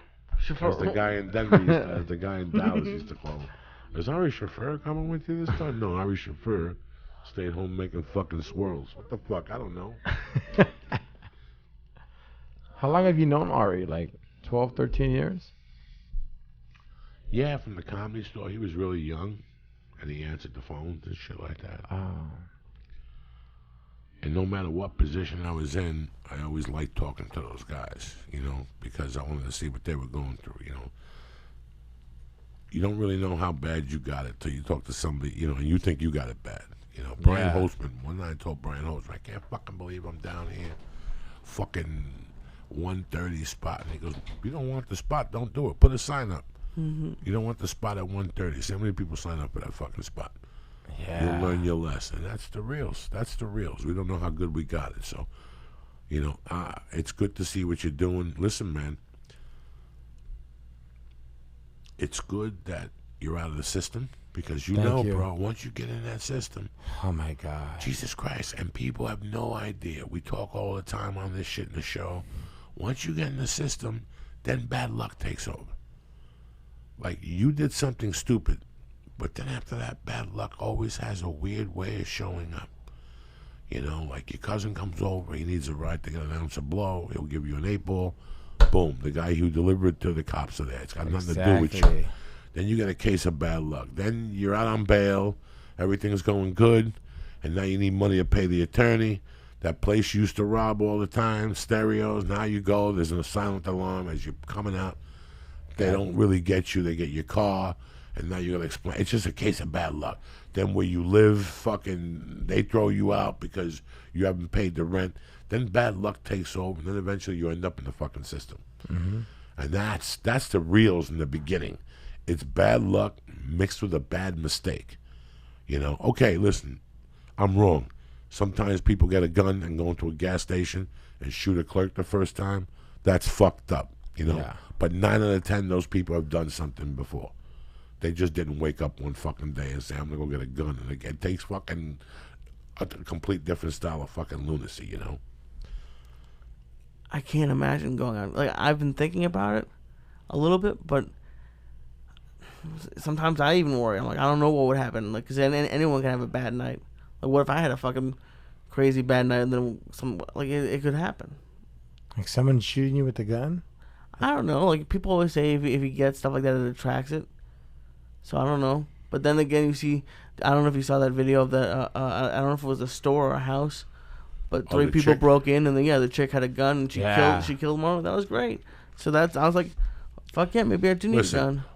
We've said it before on this show. Only a fucking moron today wouldn't at one time think of getting a gun for your home and your safety and your family. Hell yeah. When you drive down your street and you see that guy in your corner, or you drive down your street and notice that your light bulb is out in front of your building, there's so many little things. And you know what, man? There's so many people that are willing to do something. Somebody was telling me in Jersey a few weeks ago, a guy got murdered because a gang went out that night and said something, if you give him high beams, shoot him. Oh, man. You know, shit like that. You never know no more, guys. No, it's true. But you know what? The situation is, the other day I'm in New York and I'm sitting there and I'm waiting to get a cab. And you know what? I just want to sit there and breathe the city. You ever just want to sit somewhere and breathe the city, a particular situation? Enjoy the and moment. I'm sitting there watching. I go, you know what? What would happen if right now fucking Alibaba pulled up here and took his jacket off and said, for the name of Christ, I'm killing myself? Would Joey Diaz, would George Perez, would Lee Syatt immediately pull out a gun and shoot the guy in the head? Would you be that cool, calm, and collected before he pulled the trigger? Which he's going to pull because it's scotch taped to his fucking hand. Or glued to his hand, his glove. Unless there was just training, which I think if I got a gun, I'd have to go get training like that. Lee Syatt, do you know what goes through your heart? I'd bust a cap in his fucking ass. I know you would, George. But for most people... Yeah, they ain't been where we been. They don't got our training. It's the reaction time. Okay. Yes. Okay. In those situations when you know, I go to a place and I sit there for 10 minutes and I'm going to see something that's fucked up that Lee wouldn't even dream of seeing. I'm not saying 10 minutes. I'm exaggerating. Let's say an hour. If I sit on a New York City corner on a stoop eating a hot dog and reading the paper and I just watch, in 1 hour I will see something illegal or 2 things illegal that Lee will not see. You know, I know body language. I know how fast you walk. You know why? Because I did it. If I see you walk by twice, I know what you're doing. Oh, yeah. Looking at something. You know, how you look at me to see if I'm watching you, where you stop. You know, it's this things people do that you go, hold on 1 second, this guy's up to no good. And people like me who just have no reference for it. It just doesn't even. It's not a fault. It's that you're not used to that. But we don't You've even never see really anything. seen that. Yeah. Unless I come up to you and then go, Lee, listen, we're going to start a bookmaking operation. I say to you one day, Lee, we're going to start a bookmaking operation. Okay. All right. Me and George are going to work the phones and the blackboard. She's going to work the phones. I need you to just sit outside. Get a chair. read the paper, and every 20 minutes, take a walk. Well, I'll walk where? Take a walk. Get a dog. I don't give a fuck what you do. Take a walk. Because some days you're going to take a walk over there. Some nights you're going to take a walk over there. You can't take the car because you can't leave the post. But pretty soon you're going to pick up things to look at. You're going to see that guy that's been in the car for 22 minutes. Why is he in his car? You're going to see that cop car that drove around twice. You're going to learn about unmarked cars, how they come around. It's really crazy. That's how I learned. I wanted Julio Rodriguez to call in here a couple weeks ago. He was opening up a new jiu-jitsu school. He's sort of a cousin to me. And one day we were on the phone about a month ago, and I asked him a question. I go, remember when we were young kids, we used to have to go to Harlem in the Bronx on Saturdays and work for our mutual friend. He was maybe 2 years older than me, Julio, and his brother was Sandwich. When we were like 10, Sandwich weighed fucking 300 pounds already. That's what he loved, sandwiches, so they called him Sandwich. Sandwich, because he was Puerto Rican, Sandwich. Yeah. And I would go to Catholic school. And when I come home on Friday nights, if I go to my mom and go, Ma, I saw this bicycle, go work for Channel tomorrow. He'll give you $50 for the day. I don't want to work for Channel. Go work for Channel. And I would go, they'd pick you up in the morning, take you into Howard Johnson's, eat breakfast, and then you shoot into the boogie down Bronx. You go upstairs, they start sending you for stuff. Listen, go get 2 chickens, a pound of rice. You know, you're the assistant to the cook. Then from there, you got to go to this guy's house and pick up money. Then from there, you got to go to this guy's, acompaña this guy when you go down that corner. And next thing you know, it's 6 o'clock at night, bro. When you're fucking 10, somebody gives you $50 and a $20 bonus. What? Yeah. I would go right to my mother's bar and shit and go, let's go to the toy store. I'm going, no. Go home and take a shower and go to sleep. You got to do it again tomorrow, cocksucker. Oh, yeah, I would do it Saturdays and Sundays. How many kids were there like you who would do it? 4, 5 Puerto Rican kids in the neighborhood. They just have an army of kids doing all the deliveries and all the runs? Deliveries, go run this $50 to Don Tonya over there on 114th Street. You know who she is? Yeah, take one of the kids with you. And you walk over there, and nobody would fuck with you because they know who you work for. Nobody really messed with you because they knew you were running numbers for Channel that day. How would they find out? They just knew the neighborhood. They knew that that's a numbers. Listen, the numbers brackets in the 70s were very simple. You have a bodega, okay? And in that bodega, it's 2 guys working. And there's a phone. And there's a couple sodas in the fucking thing. There's a couple old pancakes there for sale. But there's a gallon or 2 of milk, but they're not really what they are. You go in there, there's a book of dreams. And you give the guy $3. Last night I had a dream that my cat ate a snake. There's a thing in there about a cat eating a snake. So it's number 54.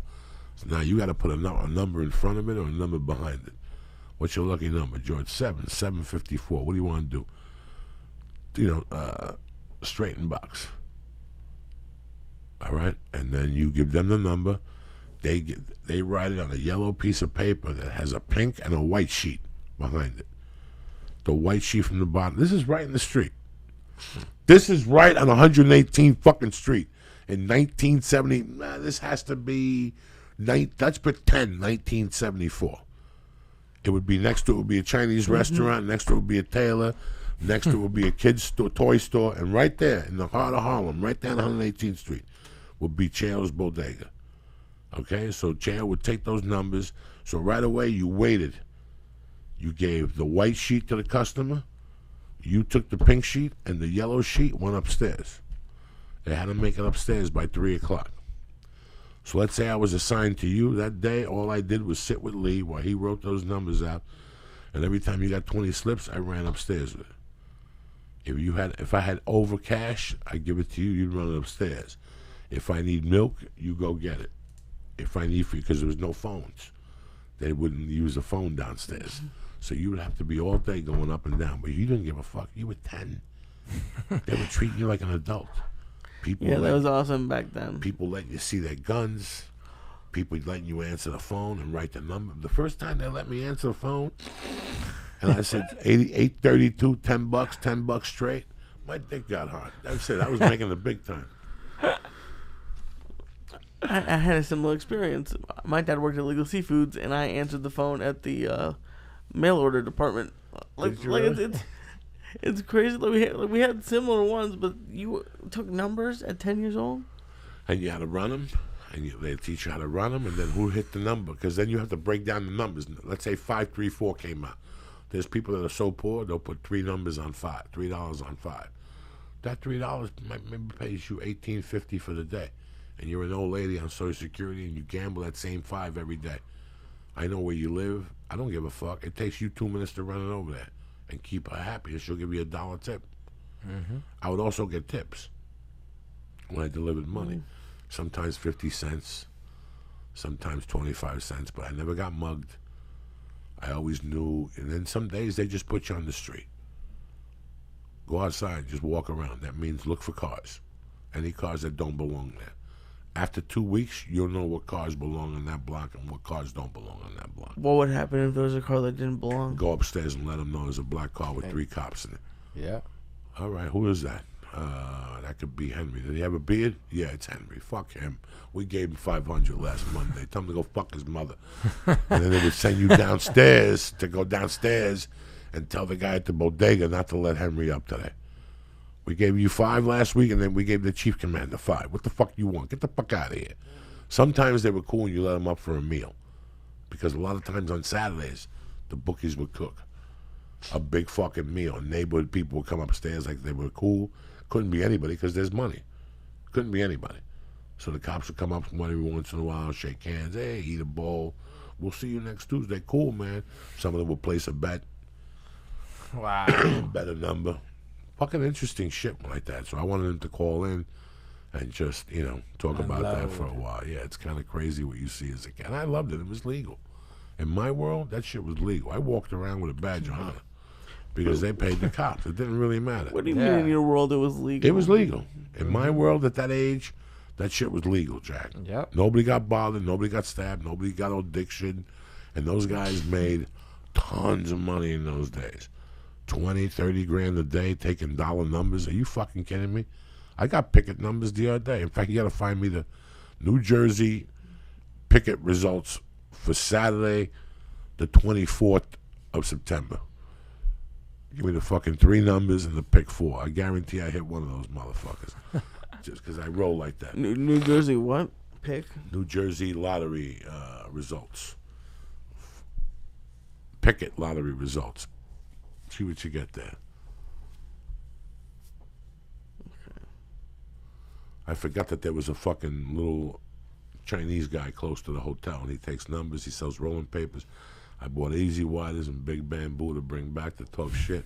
What? The Easy Wide is a little too fucking thick. Ooh. Yeah, is it like alcohol, Easy Water? No, it's rolling papers. Oh, okay. I grew up on Easy Wider and Big Bamboo. Oh, okay. No, Bamboo, like Cheech and Chong. Yeah. But then they threw out Big Bamboo. Nobody could smoke a Big Bamboo joint. I used to smoke those Thai joints in the 80s and pass out for 8 hours. What'd you finally say? The pick 3? Yeah, 8 o'clock. Pick 3 or pick 4? Which one? Give me the pick 3 first. For which day? September 23rd, Saturday. Okay. Or 24th. Okay. Double check it. 24th. Okay. What do you got? So for the pick 2, you had... I don't want the pick 2. I want the pick 3 and the pick 4. Sorry, pick 3 and pick 4. Evening or midday? Give me the evening. 624 for the pick 3. 624 for the pick 3. And what was the pick 4? Ooh, pick 4 is a good one with 7870. Hold on. Let's check it out.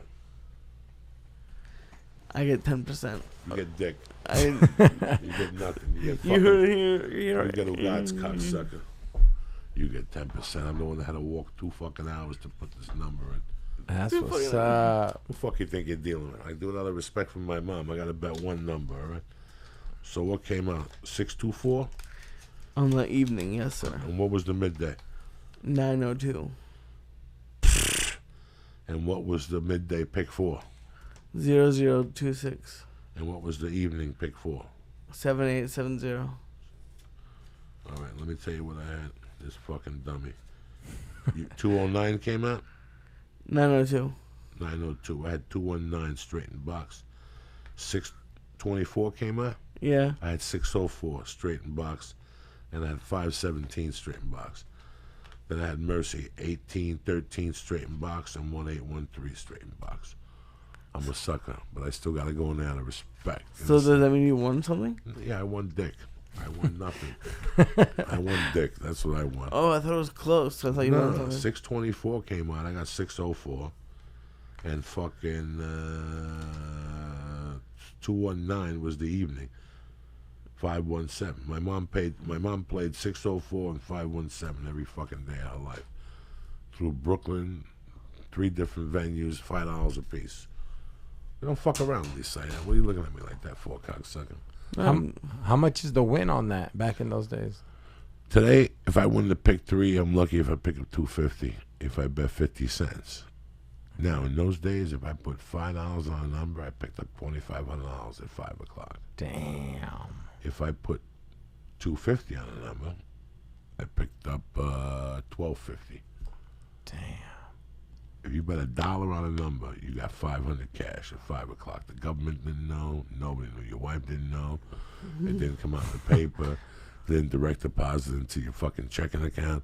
So everybody would bet $1 in the neighborhood. You know how many people are in a neighborhood? I know. Now you got people who trust you, who call you every day from fucking Jersey and go, hey, can you bet some numbers in for me? Beautiful. I got credit? Yeah, let's do it. Give me 604 straight in box, $5. Give me 517 straight in box, $5. Give me 444, $5 straight in box. Give me fucking 829. It was really a tremendous business. Then New Jersey Lottery came along and all these pick 3s. Yeah. And that was the end of that. And you could still take numbers. I guarantee you and I today could open up a numbers bank in Harlem and clear $1,250 a week after we pay expenses. What's expenses? Yeah. Brick wall, but the payoffs would be brutal. Yeah. The payoffs in today's fucking criminal enterprise in the Bronx, this shit would be brutal. But there's still a market because you still have all those people that were there when I were a kid were now adults. They grew up in it. When you grow up in it, it's completely different. You know, Michael Vick grew up in dogfighting. You know what that meant? That when he went to school some days, he saw people dogfighting. He saw people kicking a dog, and it was natural to them. I grew up with that. It was natural to me. Are you disappointed that you couldn't do that more as an adult? I'm going to tell you something. I did it when I left, after I robbed Michael's Jewelers. And I went to New Jersey, and I left New Jersey. I tried to get my life together, and I actually called them and started doing it. Before I went to Colorado, I ran numbers from December till April 25th. And I liked doing it the first 3 months. But at that time, I knew one thing about it, that the bubble was going to break. Let me tell you something. What are you going to do one day? Yeah, let's say I would have got promoted and I would have started getting $1,000 a week.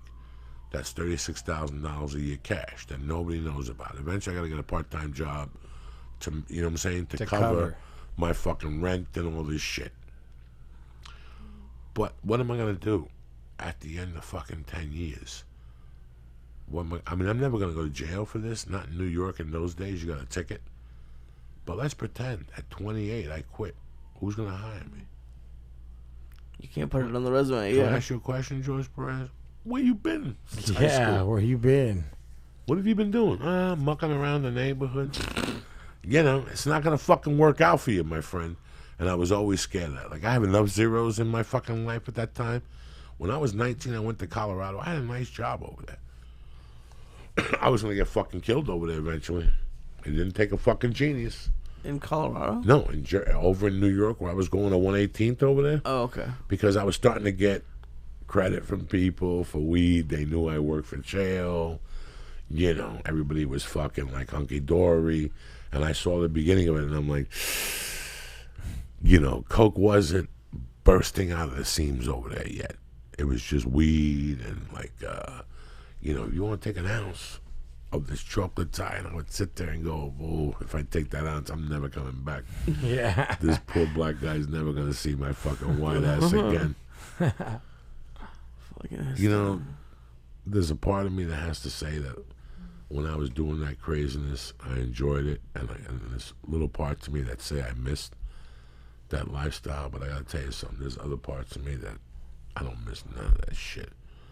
Oh, it was yeah. fun while it lasted, but I couldn't go through that. The only thing I could do today, if all this comedy stopped and podcasting and I had to make a living, I would get a part-time job telemarketing or something like that, and I would have to start booking NFL, basketball, UFC, and I would do it in a nice big way that I could make myself $5,000-6,000 a week, and that's it. I Yeah. could pull that off. It would take a year to pull that off. But it'd be stress as well. With the internet, just it's tough to get a bookmaking operation, fucking, especially if you're smart and ahead of the game and you change your phone. It costs a little extra. That's all. I have friends that do it for fucking 10 years, 20 years. It costs a little extra to change phones, move locations, you know. And then it's like Lee says to me, well, how can you sell drugs? Lee, you get the same people. I trust George. If I take care of George, if I pay him when he wins, and he pays me on time, if I cut him slack from time to time, let him put a big bet in, George ain't going nowhere else. He'd be fucking crazy. The way he gambles, they'd break his leg somewhere else. So stay with me. I'm not going to break your legs. You've been a customer for 20 years. You get into a bind, we work it out. We make payments until we put it together. And you keep those customers, Lee. And next thing you know, you do this 20 years, you got the same customers, Lee. And they pay on time, they know the schedule, they know you know them, you know their kids, and there you go. Now the people who you pick up during the year, they're fucking cherry. So back then, could there be like one in the neighborhood who he just had an apartment and he didn't do anything else? He was just the neighborhood. I grew up with 15 of those fucking guys. Christ. Then there's guys that have jobs, and part of their job is being around another 100 guys every day. So at lunchtime, they go to a bar, and everybody knows that's the guy if you want to place a number, or that's the guy if you want to put a bet in. Yeah, you had leads Or that's the guy everywhere. that gives you money if you get into gambling trouble, or that's the guy that gets into trouble. That's the guy that gives you money if you get into life trouble. You got to move, you need the deposit. You go over there, you talk to George. What do you need? I need $1,000. I like you, George. It's going to cost you $1,300. So for 10 weeks, I want you to give me $130. Yeah. I could live with that. He took care of me.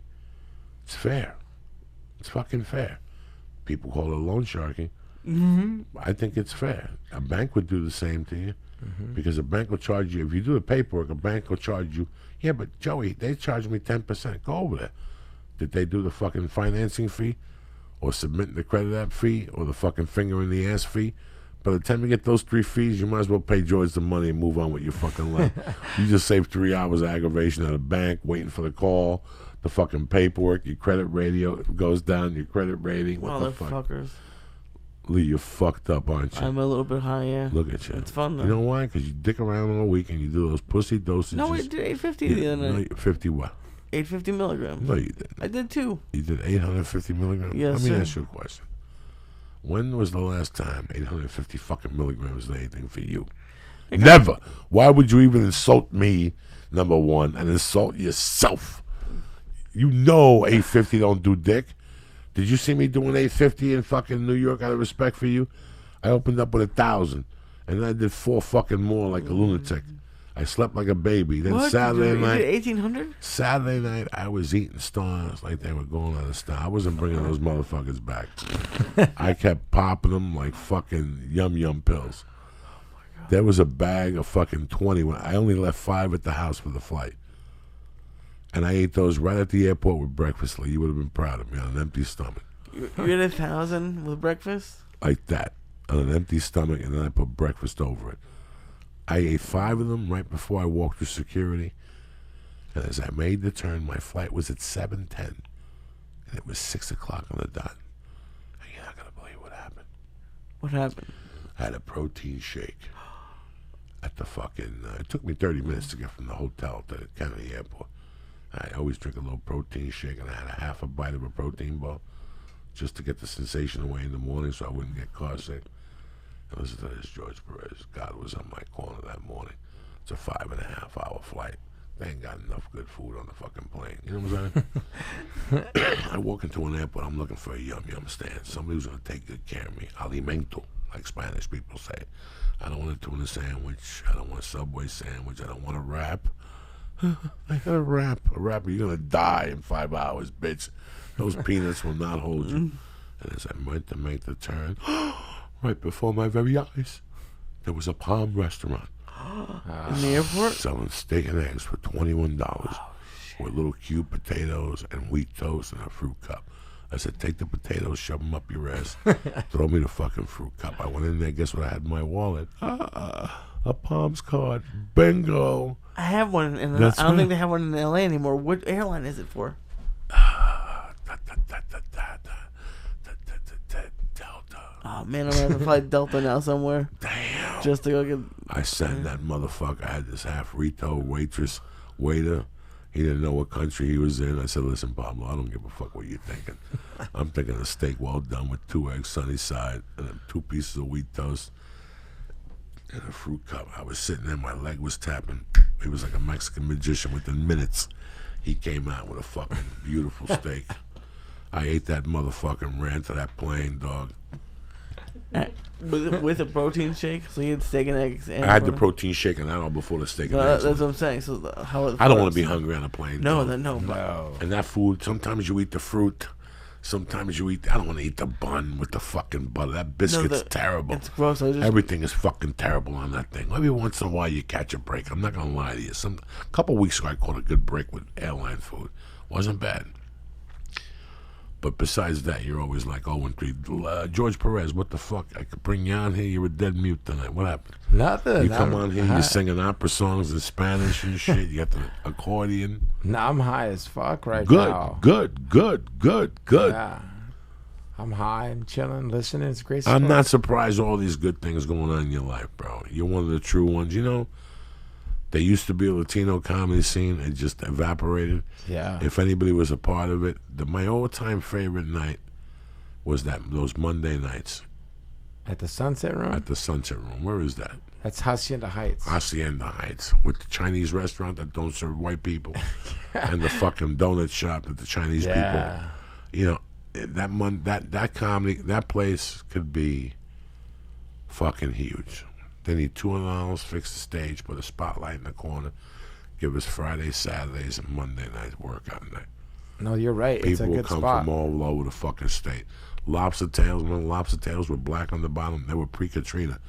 They took the lobster tails they had there on Monday night were lobster tails that got hit with oil in the early fucking, and also they went to the bottom and they died. Remember all his lobster tails? If you picked them up, they were kind of spooky. You're like, I don't know what Juan is selling me over here. This ain't regular. Monday nights is $14.95. Why would you order the lobster tail? I never there? ordered the fucking lobster tail. What, are you retarded? I just looked at what the guy had next to me, and when he got up, I looked underneath just to see if there were. Remember, Mom, he used to have lobster and steak night. Yeah, lobster and steak. Lobster and steak night. Is that Thursdays? What the fuck you think? Because he would always do like impromptu shows. Hey, get some guys together. Come down Thursday. It's lobster night. The shit we did, dog. The shit we did in the name of comedy for a couple fucking dollars. It's insane. It really Remember is. the sandwich spot I had? You like that spot too, That was Roscoe's. a fucking sandwich spot. Yeah. A fucking sandwich spot. And they had comedy there? Yeah, it would get packed. Lee, and I gotta tell you, it was a good sandwich there. I just had one. He just came to one of my shows like about 6 months Dan? ago. Yeah, he always hits me up and says, Joey, I'd like to come and bring you guys. Boom, bring me a sandwich. Done. Yeah. You want a sandwich? He'll even ask you want a sandwich? Fuck yeah, surprise me. Roast beef on top of turkey with salami and fucking a Jew's tongue and fucking feet and lettuce and fucking tomato. You're like, what the fuck is this shit? He's got 8 ounces of meat on the sandwich. Or you got to take everything off and just eat the turkey like a fat fuck. Dog, I don't want no roast beef and turkey. Are you still on any paroles, any probation? Nah, I've been off of everything. I'm Wow. trying to get my passport right now because I'm finally off full high control. So what are they? What story are they telling you? Anything? They're telling me, but like, I don't owe child support, but like I still have a little like back pay. So they're trying to get money out of me. So I think I'm just gonna have to like give them more money. And Now, before you pay anything, call again because California adds interest that you don't have to pay. That's their own interest. yes. So if they say 60, check it's 1,400. Oh yeah. And you're like, what the fuck? I thought, no, come down here, give me 1,400. We'll disappear that 60. You're like, okay. So always check that out. But that was a big thing. When I had A couple of years ago, somebody hired me in Canada. They called me a week before, and they go, they won't let you through. And I go, what's the problem? And I go, is it the felonies or the child support? And they go, I think it's both. Okay. Because she put whatever on you. Once they put that stupidity on you, you're done. You look like a fucking convicted felon. Yeah. They just got mine taken off maybe 5 years ago. Yeah, I got mine taken off right when I got out of prison. Because, like, it's weird. Like, the child support went after me in prison. And I was like, how am I supposed to pay you? I'm in fucking prison. So I had to get out. I think they just do that so they make you go and report to them again. Does it accrue when you're in prison? Does it what? Yeah. That's how they do it. I don't give a fuck that you're in prison. That's your problem, Charlie. We want entrance. It's going to cost you every fucking month. Motherfuckers. Yeah. That's crazy. So, but yeah, I got all that off. I mean, I want to go to Canada, man. It looks so much No, fun. you're in no danger. Yeah, you're in no danger. They won't let you in Canada if you had a DUI. So you better fucking... Never. I don't know. You got to petition it. Keith Richards got in. Snoop Dogg gets in. Yeah. There's a loop. You have to go to an attorney and pay an attorney. That's what I'm thinking. When he finds a fucking loophole for you. See, my problem is the warrant in Seattle. So if you have any warrants anywhere, they won't let you in there. Yeah, I mean, because I'm done. I already paid my debt. I'm off parole. I'll ask. It took me maybe 4 years after I got off everything to stop being cop paranoid. What is this? Anytime you saw a cop, you just freak out? I got taken off probation when because I got a reconsideration, and they put me in community corrections, which means you're in a work release program, a halfway house, something. And that was the last sentence, but they lowered the sentence, but they gave me a longer probation. So they put you like in a men's home. In a men's home. Like, no, there was women there too, and people watched TV, and people mingled. It was tremendous. Did you guys have like rules there, curfew and all that? Everything. Fuck. We had furloughs then. Furloughs. That was before the guy went. That word in forever. That was the guy. That was before the guy went off the reservation in Boston and killed somebody. Yeah. The next year they stopped getting, like when I got out, they stopped getting furloughs. I was like, ooh, but it was a scam, George, because you walked in there as a trainee for a week or two. You only were allowed out in the daytime to get a job. Then once you got a job and you paid rent, and you were caught up with rent, you were up to level 2. Once you completed your therapies and you maintained the job for 90 days, you got put up to level 3. Level 3 wasn't bad. Friday and Saturday, that's 11 o'clock. Oh, and did your rent go down as your levels went up? Or? No, $75 a week. Then level 4, you had to be spotless. You were allowed to drive. Oh, wow. Midnight on Fridays and Saturdays, and 1 furlough a month, bitches. Guess who made it to level 4? Moi, with nothing but bullshit and charm. Did you have a car? I had a fucking job selling cars, so they gave me a demo. Are you kidding me? But I got there in February, and I was level 4 by like June. Nobody could believe it, because my attorney said, if you get to level 4, I'll get you out of there in a re-release. And I was at level 4 for like 2 months, living like a doctor. And then I figured out that these invicts can't fucking go out unless they pay the rent, but they scammed them, George. They would make them pay the rent on Thursday. Everybody knows you get paid on Friday. Oh, wow. So they would say if the rent's not paid by 7 o'clock on Thursday, you can't go out for the weekend. You can't see your family, that type of shit. So I felt bad for them, but at the same time, Papa needs to get paid. I got a baby on the way. Damn, it's a mess. Have you ever been convicted of a felony? Yes. Took some advice from my Uncle Fester, all dressed up in polyester. I said, listen, I'll give you 75 for like 110, 98. I don't know what I was charging. But you got to give it to me on Friday. George, I was getting 10 guys lining up, and I would give me $75 to pay the rent, and then they would give me interest on Friday. Yeah, just so they can go out on the weekend. Just so they could go out, though. They would pay me anything. Dang. I get them for like $25 a piece. 10 dudes every Friday. I had that operation. Then I figured out that I could fucking sell coke in there. And since I was level 4, they wouldn't search me or piss me. They never had dogs. I could just sign in and walk right through the fucking gate. That's exactly what I would do. and I would triple the prices on that shit and cut it for those motherfuckers. They would go crazy. Yeah, you're taking a big risk. That's a big Yeah, chance. oh my They gotta God. pay for that. I was terrible at rehabilitation, but you know what, dog? They nailed me in there. I thought I was cute, and they nailed me. They took me to court. They let me go out, and they put me back in for like 90 days. They fucking tormented my life, dog. They caught you? Oh, once they broke me out, yeah, because 4 guys came up positive. These motherfuckers are tweak and walk around the halfway house shaving. There was one dude that was shaved for 8 hours, and the counselor finally said, "How long can you shave for?" He was sweating profusely, so he would put the shower on and sit in front of the mirror and make believe he was shaving. They count every hour. Wow. Guy kept coming in going, "How long are you shaving for?" "Oh, I like to be thorough." Okay. 5 hours later, you're still shaving, you're still sweating profusely. Something's got to be it. Then they would walk around at night, so they pissed a bunch of them. 4 people were negative for cocaine, positive. They knew something was going on. Somebody's bringing it in. I'm walking in there with a suit. I got jewelry on. I'm eating fucking breakfast out. The food that you pay for, like it was $75 rent, but $25 was groceries. Yeah. They give you frozen pizzas and cold Oatmeal. cuts and oatmeal. I would give it away. They go, "Don't you eat?" Fuck that, not that shit. So people started getting pissed, and somebody fucking ratted me out eventually. And they searched me about it. The day I don't bring nothing on me. Is the day they pulled me over and pulled me in the bathroom and searched my balls. And I go, "What are you people looking for? Just tell me, I'll help you out." "Well, contraband is being smuggled in. A couple people were pointed at me." "What the fuck? I'm a community counselor," because by that time I was like a fucking, I represented the 3rd floor, that type of shit. You represented the 3rd floor in all negotiations? Yeah, like whenever there was quarries, people would have to come to me, and I'd make them fill out a report, and then like How long was this in the prison? Like 6 months? It took me about 3 months to get fired. Then after I came up positive twice for cocaine.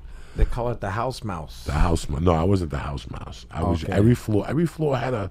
They didn't want 20 people down there going, "Dog, I didn't get my pizza. Okay. Dog, I didn't get my fucking this. Dog, how come I'm not getting mail?" So they didn't want people coming to the gate. So I think they would knock off $5 a week of rent if I took all the grievances. It wasn't worth it. Georgia wasn't worth it. I was just, because if he became the whatever floor, I had a partner. I was in one apartment and he was in the other. So either one of us always had to be able to be reached. So they would come to you with like, "Dog, I didn't get a pizza this week." "What do you want me to tell you? You got to fight with the kitchen." "Well, I want to file a motherfucking grievance because I pay for groceries and shit, and the pizza should be involved in that list of groceries." File a grievance. So they just didn't want to deal with it. So they would give me this shit. That job lasted 3 months. That wasn't worth the $5 a week, dog. Hell no, everybody, because it's run by a bunch of other convicts as well. It's not going to be ran correct. I've never been in a halfway house. I heard of them though. I was one in Boulder, Colorado. This was a country club. Oh yeah. This was a country club. They had girls on every floor. You know, you're putting girls on every floor with convicts, and they only come up to the floor once an hour.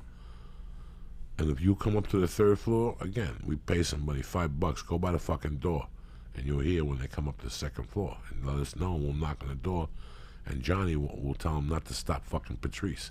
There was a chick that was fucking everybody in the halfway house. Oh, crazy. Her name was Patrice Twining. And you want me to tell you something? She was hot as fuck. Ugh. And she was in there, and the 6 or 7 months I was in there, she definitely slept with 20 dudes and sucked 30 dicks. She was the real deal. And her boyfriend, her husband, was in jail. He was like somewhere, he had 9 years left. And I'm like, what does he think? He knows I love him, that this is just part-time. Yeah, she was a fucking animal. What part-time? But that's what you got to do, man. Nobody really knows that life till you end it. I wasn't involved in that life. Yeah. But when you go in there and you see people, you were saying something funny before. You said that you turn your life around. You know, your kids. What about the guys that got the pictures on the wall on the kids? 4 kids and shit. They got a picture of their wife who could scare bed shit. I mean, this woman could stop bird shit midair. She's in such bad shape. And he'll sit there at night and go, "Man, I love my motherfucking kids." You're like, "How long you been in for?" 10 years. Yeah. How long you got left? 18 years. What are you talking about? You didn't think about that before you went to fucking jail about these 4 fucking kids? I never understood that. Listen, I could get in trouble. I could get in trouble when I didn't have Jackie and Terry. Trouble was always lurking. Now, I'm on my best fucking behavior.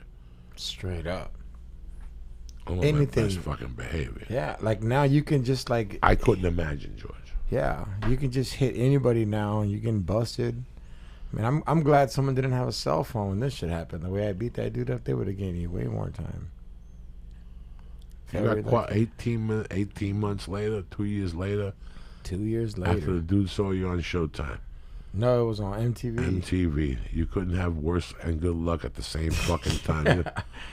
That is fucking crazy. You come up on TV, the guy's sitting there, he's going to the computer, America's Most Wanted. Where's this George Perez, that good googly moogly? All of a sudden some show, Yo Mama comes on. He's like, let me watch it.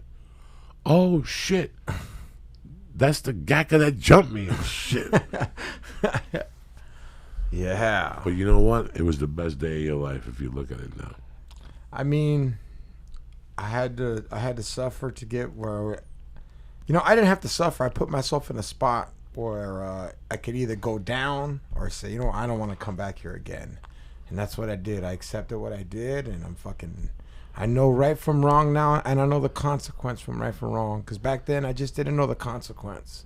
I didn't know, like, you know, I'll get away with this. So now I know, and I'm going for it.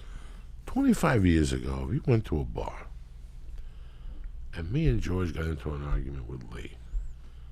2 punches would get thrown, 3 punches. Mm-hmm. And then everybody would leave, and maybe George would get mad and come back. But you know what? Anymore, guys, you do not know who you're dealing with anymore. Fuck no. It's not worth the aggravation. You know, you walk into a bar, and you see 4 dudes, and you think they're a little off, and you go and get involved, and you shoot pool, and do drugs with those guys, and flash cash. You're going down. Yeah. You're going down. You have to assume you're going down. Yeah. Dude, I remember one time we were at a bar in Montebello, and I was with this big, tall-ass fool, and we went with girls, and he was one of their cousins. And there was another fool in the restroom that's trying to holler at his cousin, and I guess that she said no, and that fool was like, fuck that bitch. So this guy took it upon himself to punch these dudes in the restroom. He's like 6'5", and his whole neighborhood's in that bar. We got jumped so fucking bad. I remember one of my friends, we had to carry that fool outside. So sometimes you just fuck with the wrong person and it comes. And I'm glad now that we walked away from that shit. I got my ass whooped. You ever had your ass whooped like that? 3 or 4 times. One time in Union City at the fucking senior prom thing, the senior thing when they give out the awards, most likely to drop out, most likely to be a junkie and all that shit. We got into a brawl there, and I stepped into a piece of glass. I got hit in the head. You know, if it wasn't for a friend of mine that's dead now, he fucking blasted a guy and then broke a head. I would have been fucking dead. Another time in Colorado at a bar fight that I had nothing to do with. That night I threw punches. Okay. And then 6 guys jumped me because they didn't know what the fuck was going on. You live and you learn. I got into a fight in prison where the guy fucking punched me a couple times in the fucking head. Then there was another situation where I got a guy bound to his whole head. I got him by the hair, and I wrapped it around both wrists. He couldn't go nowhere. Nah. I caught him with the laundry basket. He had the laundry basket. And I hated this motherfucker. I just caught him with the laundry thing, and I fucking banged his head off the thing. Listen, man, you learn from everything. I don't have the energy or the age or anything today. Would it be different if I was 30? You know what I'm saying? These are the things we say now because we've been in those situations. It's tough to convince somebody who's 25. When somebody bumps it, when you're next to one of your bitches, and you bump into me, and I got Courvoisier, or whatever the fuck I drink, whatever the fuck they're drinking now, Montebello, all right, and you bump into me, I'm with Maria, and you bump into me, I gotta say something. You know, Lee, no, you did the right thing the other day. You did one thing good, and you did one thing bad. Okay? The good thing that you did is you walked away. They didn't touch her, they didn't kiss her, they didn't squeeze her tit. No. The bad thing was that you went anyway. Next time, rip up those fucking tickets. You know what I'm saying? Because you're a nice guy. And that type of shit will happen to a guy like you. Look at that guy that's in the hospital from the Giant game. A Dodger guy that went to a I don't game. want to do that. You know what, man? I don't want to be a part of that. I know they're nice. You know what? When I'm sitting with normal people, I want to see white people around me in that thing because that's what the stadium has become. That's where you have to sit. You can't sit in a dog pound no more. What are you going to wear? If you wear a Dodger shirt, they yell at you. If you wear, look at this thing in Anaheim, the Raider fans fighting the Raider fans. You need that in your life? Pay all that money, and you can't guarantee yourself. You don't know if you're gonna make it to the parking lot because you have a stupid Boston Red Sox shirt on. Yeah. Or they saw your stupid fucking keychain.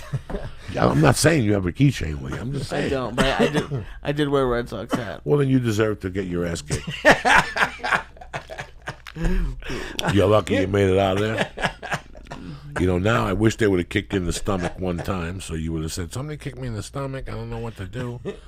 I would have said, well, what's the situation? I went to get Paula ice cream, and I left with a fucking Dodger hat on. I'd say, There's you know always what? Red Sox hats there. You're lucky. Who gives a fuck what they are there? You're literally protecting you and your girlfriend. I- If you would have gone with me to the game, I don't care what you wear, because the first time you get kicked in the stomach, I'm leaving you there. Especially if you wear, that's what I'd say to you. If you wore a stupid fucking hat, I'd say I'm leaving you there, dog. That's I'm not your an problem. asshole. I cheer for the Dodgers, but I'm not going to buy a Dodgers hat. I didn't say to wear, then don't wear nothing. But I have to wear a hat. Don't wear wear those white people safari hats where they, you know what I'm saying? White people love that shit. It's gonna be With hot the today. flaps on the side. Yeah, with the flaps, they love it. They want to look weirder than fuck and show people that they went on a fucking excursion or wherever the fuck they're going. It was fun though. It was cool. Did the Dodgers win? They did. We actually didn't see them win. They went into extra innings. Oh, We okay. had to leave. We left after 9, but it was cool. It was pretty cool to think about. Like Vin Scully did it for 50 years. Yeah. 67. 67? I think it's 67. Oh wow, that's amazing. Whatever. I could be wrong. You're probably right. You're from here, right? Yeah. Yeah. So, but however long he did it for, that's pretty cool. Yeah, and plus, he came from Brooklyn all the way to L.A., and he's been the man. I wanted to go to that game. When's the last time you've been to a Dodger game? Didn't you go a long 2 time years ago? ago. I went with Felipe. I went with my uncle. I used to go. Yeah, you were telling me about your uncle and the story. Dude, I found the way to do it. Paulo has the way. It's great. Yeah, I'm going to take a bus like a No. fucking mental midget and fucking drive around No, and you're not walk in driving 100-degree weather. No. Leave me alone, please. You almost got beat up with a Red Sox hat. I'm going to take advice from you. You gave me 2 losers as restaurants. That fucking one restaurant was so bad, it just went out of business. Which one? Skinny Dippy, whatever the fuck it was. That wasn't my fault. They Yes, it was, expanded. but no, you Who told know- them to make it a bar? You did. You went in there every day and supported that shit. And then went and watched the fucking Marvel movie and shit. Oh, I'm having such a great day. I had my turkey burger. What was it? What'd you eat in there? Buffalo bison burger? Oh, they'd buy some burgers, but Yeah, good. But here's the thing: you couldn't park there, so I couldn't go. That's why they went out of fucking business. You Yeah. can't buy. You're next to that diner. You're next to Domino's and Starbucks. The last thing I'd eat is in that fucking place. That place next to it, when they got good soup, they got good soup. What is that? I don't even know what that is. Right next to it. It's been there for 2,000 years. Yeah. If they get 8 customers a day, they're fucking good. Okay. But I went in there one time, and it wasn't bad. I mean, it wasn't fucking tremendous, but the soup, I remember leaving and going, wow, these people know how to make, like, it was a red pepper soup. Oh, I love soup. Me Soup's too. the shit. I was watching our buddy Jordan has a vlog, and I was just watching it one day. You know those sandwiches you like on Laurel Canyon at that store? Like halfway up Laurel Canyon, there's like a little store. He said there's an Italian restaurant underneath. Have you ever been there? No. No? Okay. What store that has sandwiches? On Laurel Canyon. You know the ones? They really good turkey sandwiches? I don't know no place. Okay. We talk about it every time we drive by it, but What place on Laurel? Where Laurel Canyon and what? Let me we're see. pretty much Hold on. halfway down. Hold on. Let me On the way to the focus. store. On the way to this. Oh, that supermarket there. Yeah. Yeah. Right Okay. down, right underneath is an Italian place. I heard that. That's why they get the valet parking and stuff. Yeah, so I didn't know if you'd ever And been they say there. it's really good? Yeah. That's great. I'll stick to my fucking spot up here. It took me 20 years. They got the seafood risotto. They got the seafood pasta with the red sauce. He had the bolognese. Did you enjoy the bolognese? Oh, yeah. Did you enjoy the fucking, the opening dish when they brought you the salami and the prosciutto? It was great. So why the fuck would I go down the hill with Jordan Peele and eat that shit? I guarantee there's a by the way down there. Have you tried the lasagna there yet? Yes. Is it good? fucking out of this world. I haven't had lasagna in I had years. 2 bites of it. Steam came out of me as I get right back to my wife. I'm looking to lose weight, not to put 82 pounds on. Those plates of lasagna, that shit'll kill you. Like if you go to Pop, what's the name of this dump over here? Pepperoni's. What's that place in Burbank Boulevard? That you go in there and get malaria if you eat the salad. Pinocchio's, that fucking dump over there. That place is fucking horrific, dog. Fucking horrific. I've never been there. I've been there twice, and both times I wanted to shoot myself. If you're in a rush, I can't lie to you. And you go in there, I ain't gonna lie to nobody. You just get the spaghetti with the fucking meat sauce and run for your life. It's not bad. It's like going to Sparrow. What is it called? Sparrow and getting the fucking spaghetti. It ain't gonna kill you. It ain't the best thing in the world, but you know what? Things are bad. I get it. You get Parmesan cheese and you pour it on there like you're the last man that's going to eat at that restaurant. Besides, Parmesan cheese got no carbohydrates. It's nothing but flavor, Jack. And it fills your shit up. People know that's the cheat drug right there. Just fucking turn that can over like an animal. I love Parmesan cheese. I'm sure you do, cocksucker. Yeah, speaking of soups, I got ambondigas at my house. Man. Oh, shit. Who made them? I got them from these old ladies. And you have the meatballs or you have the soup? I got the soup and the meatballs. And they're all in there. Yeah. And what else is in the soup? Talk to me. It got little cilantro, a couple onions, some avocados. Tomato, no avocado for. But you dope the avocado up. Oh yeah, yeah. You have. No, what I do is I put the avocado on the tortilla and then I just roll it and I dip it when I eat. Jesus Christ, it's better than you, George. Yeah. But then you're not eating the primal diet. Come on, dog. I'm You just starving. gotta eat the avocado. Forget the fucking tortilla. You be killing it and shit like fucking Tupac when he got out of prison with the double album. You know what I'm saying? Hell yeah. Nah, I love that tortilla too much, dog. Dog, I loved when I heard you on Bert's podcast. Oh, and then when thanks. I found out you were gonna be on fucking Joe's and you told me, I even loved it more. Thanks. You know, Joe wouldn't fucking put you on there unless he saw something. So it's great, man. Yeah, it was great, dude. He even let me open for him on Friday at the Ice House. Packed, sold out. Oh, Tremendous. I've never seen it that. I've never performed there with it that pack. That club's never gave me a night or anything, so it was awesome. Rudy wasn't there in the back.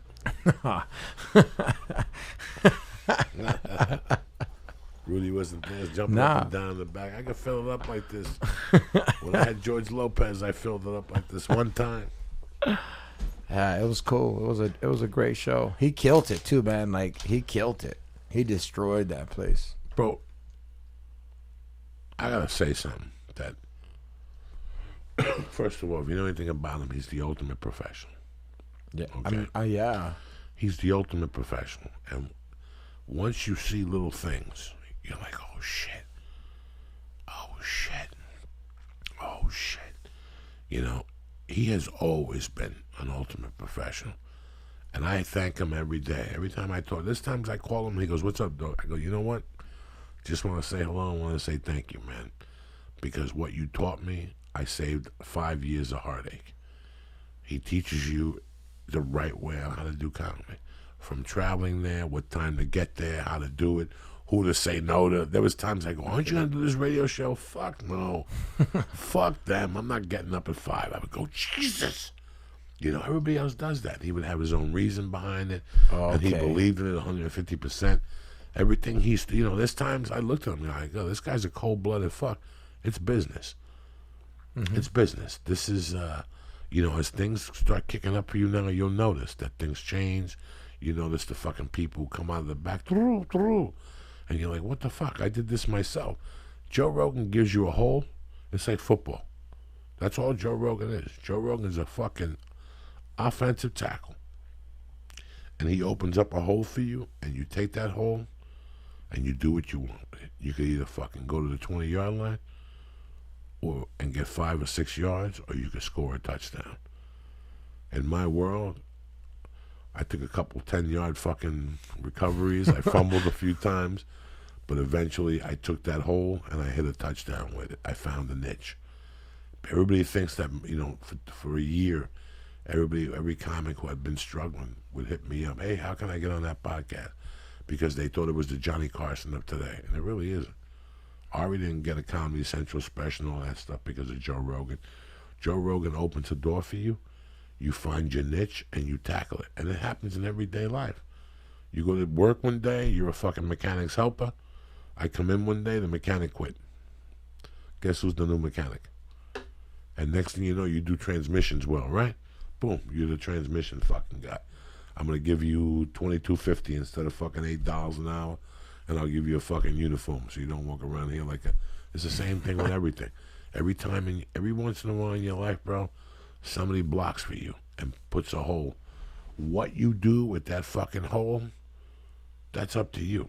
Joe can't do nothing after that. He opened it for you. That podcast is so strong. So many people hear that podcast. And again, that podcast is better than a movie in my eyes. I've done movies, and I've gotten better results from that fucking podcast, from just going on there and talking the truth. So what do you think I should do? Because, you know, I'm new to this. Like, Well, you got 2,000 new followers, probably. Yeah. You'll get another 5,000 in 4 days. As people start downloading it and listening to it. And now's your time. Now is your time to start tweeting, letting the world know who George Perez is. Okay. He's I'm going to get- start a podcast, too. Well, whatever you want to do, I'd rather you start on social media. Okay. Get your social media going. Let these people know. Now they want to hear from you. They're going to ask you questions. Answer their questions. Start booking little dates. One nights. Don't expect much. No, I hear you. You know, it all starts with 50, 75, 100, 150, 175. You pay more attention to your social media. You find a niche. I'm not an Instagram guy. My brother Mikey helps me with my Instagram, but I'm a Twitter and a Facebook guy. That's what I'm good with. Okay. I'm not fucking And Periscope. and Periscope. LinkedIn. I don't want to see them again, ever again. I got like 3 more requests. I get 1 more request from LinkedIn. What is it, LinkedIn? I'm gonna sue those motherfuckers because they lie to people. They make people feel special. We're the social network for professionals. No, you're not. It's the same putz as on Facebook. Why would now I gotta follow you there? And you gotta follow me here. You gotta post pictures of your dog licking your wife's face and your ugly kids in Bermuda. I don't give a fuck. You know what I'm saying? Where you gonna be at? Break it down. I'm going to be at the Brea Improv Thursday and Friday, September 29th and the 30th. And Thursday's a 10 o'clock show, and Friday's a 9:30 show. Where you at next week and the next couple of weeks? You got a New Year's date yet? No, I don't have a New Year's date. In October, I'm back at the Brea, or I'm at the Ontario Improv. And then I might be going to Dallas in December. What's going on down there? I don't know, like this guy that books Def Squad for me and Red Band. I think we're going to have like San Antonio, Dallas, Phoenix, Vegas, and then San Diego. So just happy and going with it, you know? I'm proud of you, man. Thank you, I'm man. proud of a Thank lot of you. these guys that I came up with, but you're one of the ones I'm really proud of. I really dig. We always talk once a week. Yeah, and I always love your wisdom, man. You've always been the one that... We always talk. I always call him and check in if I don't see him. If I see him slipping, I drop a little line, and he knows what I'm talking about. I don't even have to tell him. He knows. Yeah. He knows what we're talking about. He's not dumb, and I appreciate that. I hate when people play dumb with me. You're one of those dudes that you go, I'm like, hey, you caught me. What's up? What's up? You know, it's funny because I did all that dumb shit.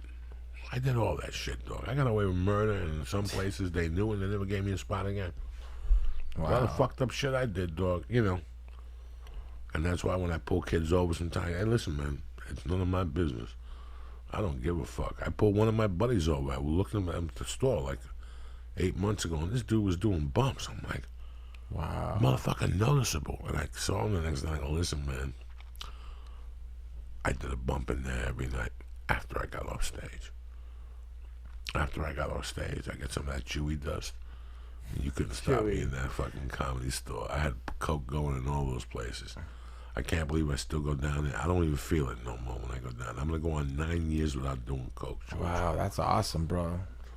That's awesome. Can you believe that shit? 9 fucking years. 2007.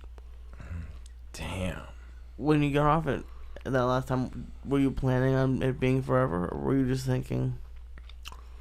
Nothing was forever in my world, Ian, but it just worked out like that way. It was at the right time, at the right... I'm the type of guy... Let's pretend you're hooked on fucking milkshakes. Yes. And you go to fucking Florida and you get caught in a fucking hurricane for 2 weeks. And you haven't had a milkshake and you visibly looked at the fucking scale and you lost 8 pounds. Would you come back? Would you have a milkshake? You don't even need a milkshake no more now.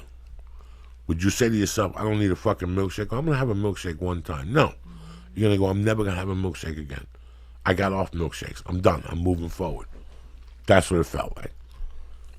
It wasn't that I did anything. It was that I conned my way through 3 weeks, and after 3 weeks from there, I said, that's it. Yeah, you're good. Well, if I do this, it's by my doing, because my body's telling me, dog, we're good. We're good. We've had our abuse. We've taken our abuse.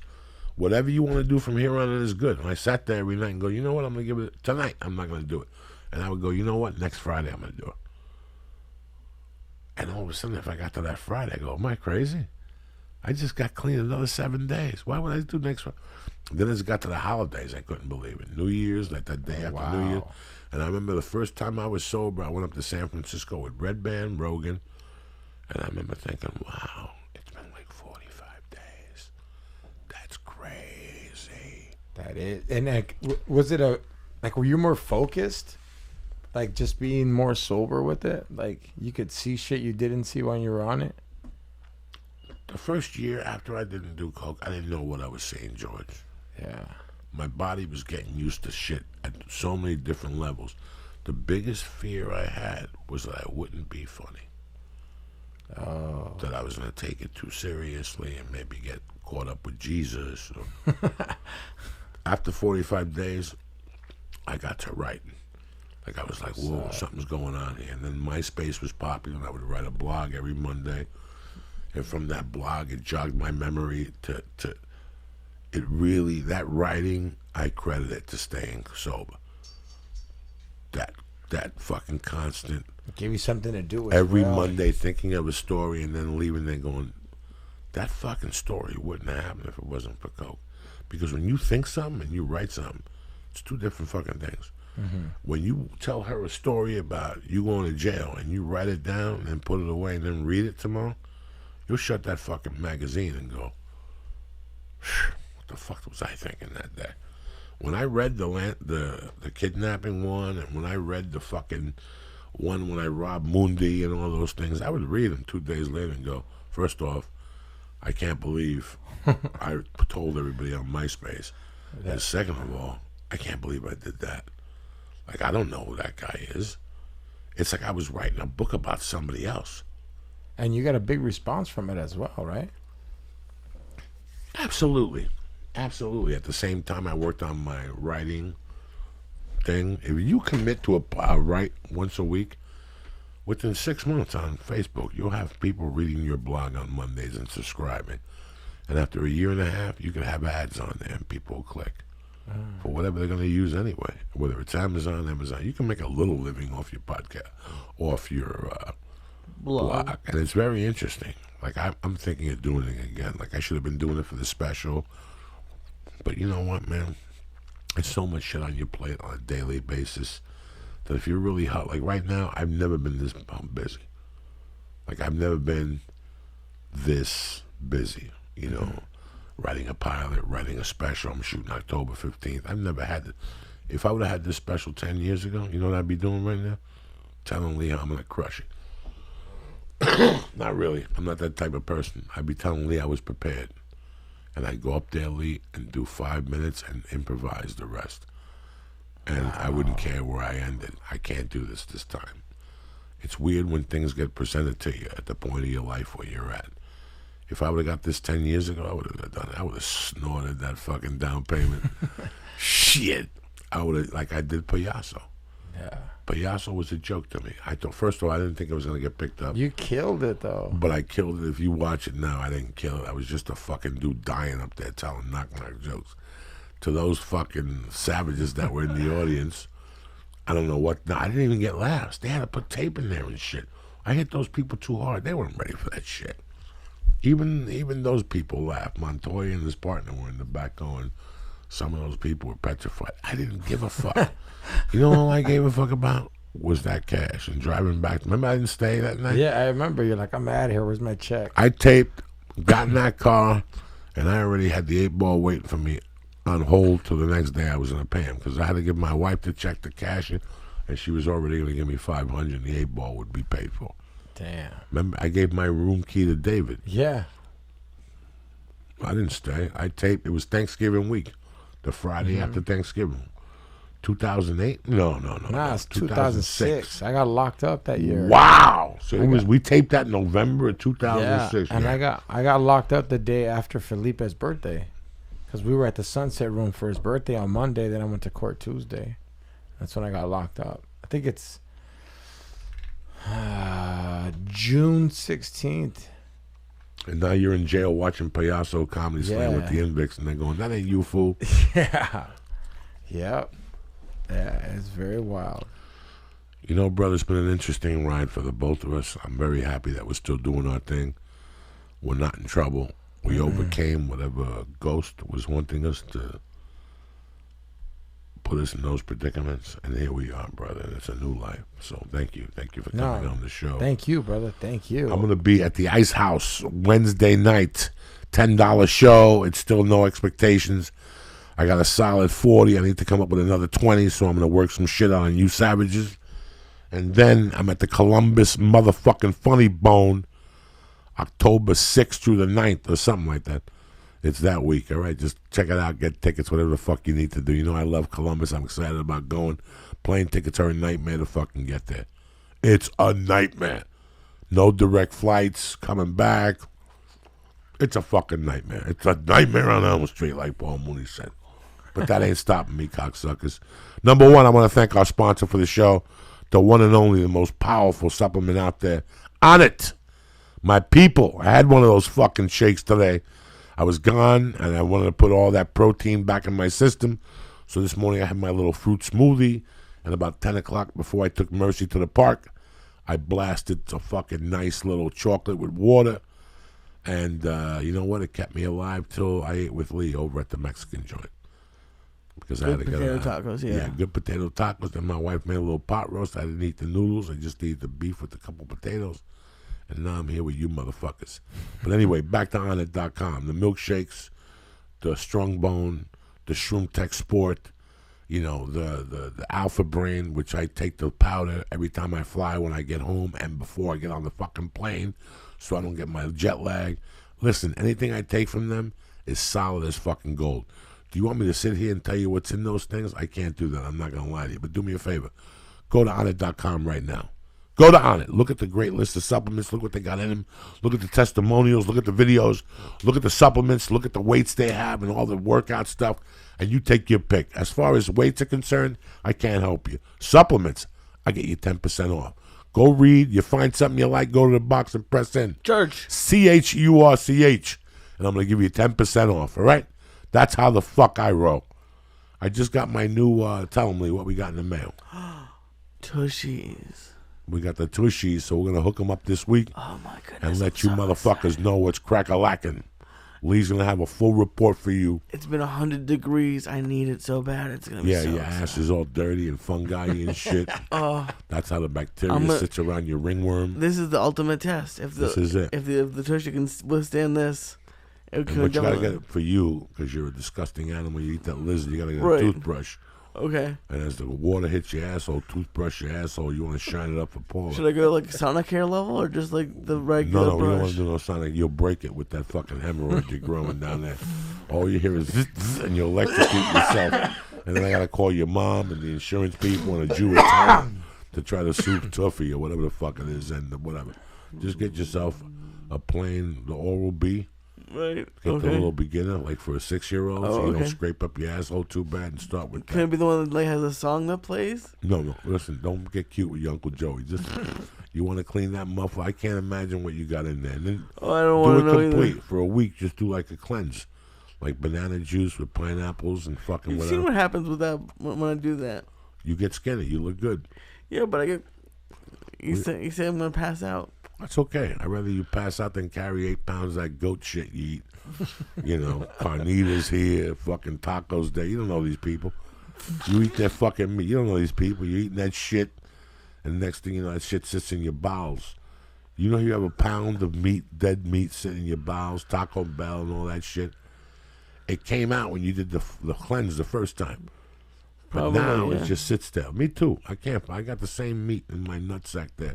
That steak I ate at fucking the hospital, at the hotel, the airport, that's sitting in my gut. That's why I ate that fruit smoothie twice. Because I'm trying to get all that dead horse meat out of there. The orange cream was good. The orange cream, yeah, it was tremendous. They took good care of you. I love you, cocksucker. I'm just looking out for that shit. You didn't do kettlebells today? You're slipping. No, I'll do them tomorrow. You called Dave, call you back? No, I'm going to have to call him today. I haven't called him in a week. You didn't call him either? This is what I'm saying. Yeah. I call him every day until he Every gets day. the gym open. Yeah. Like, fuck around. This is what we teach you. Call him every day till he calls you back. George Perez, good luck on Thursday and Friday with Thank prayer. you. If you tweet it, I'll be tweeting for you. We'll be back Thursday afternoon, cocksuckers. I love you guys. Have a great week. That's all we got for you. Stay black.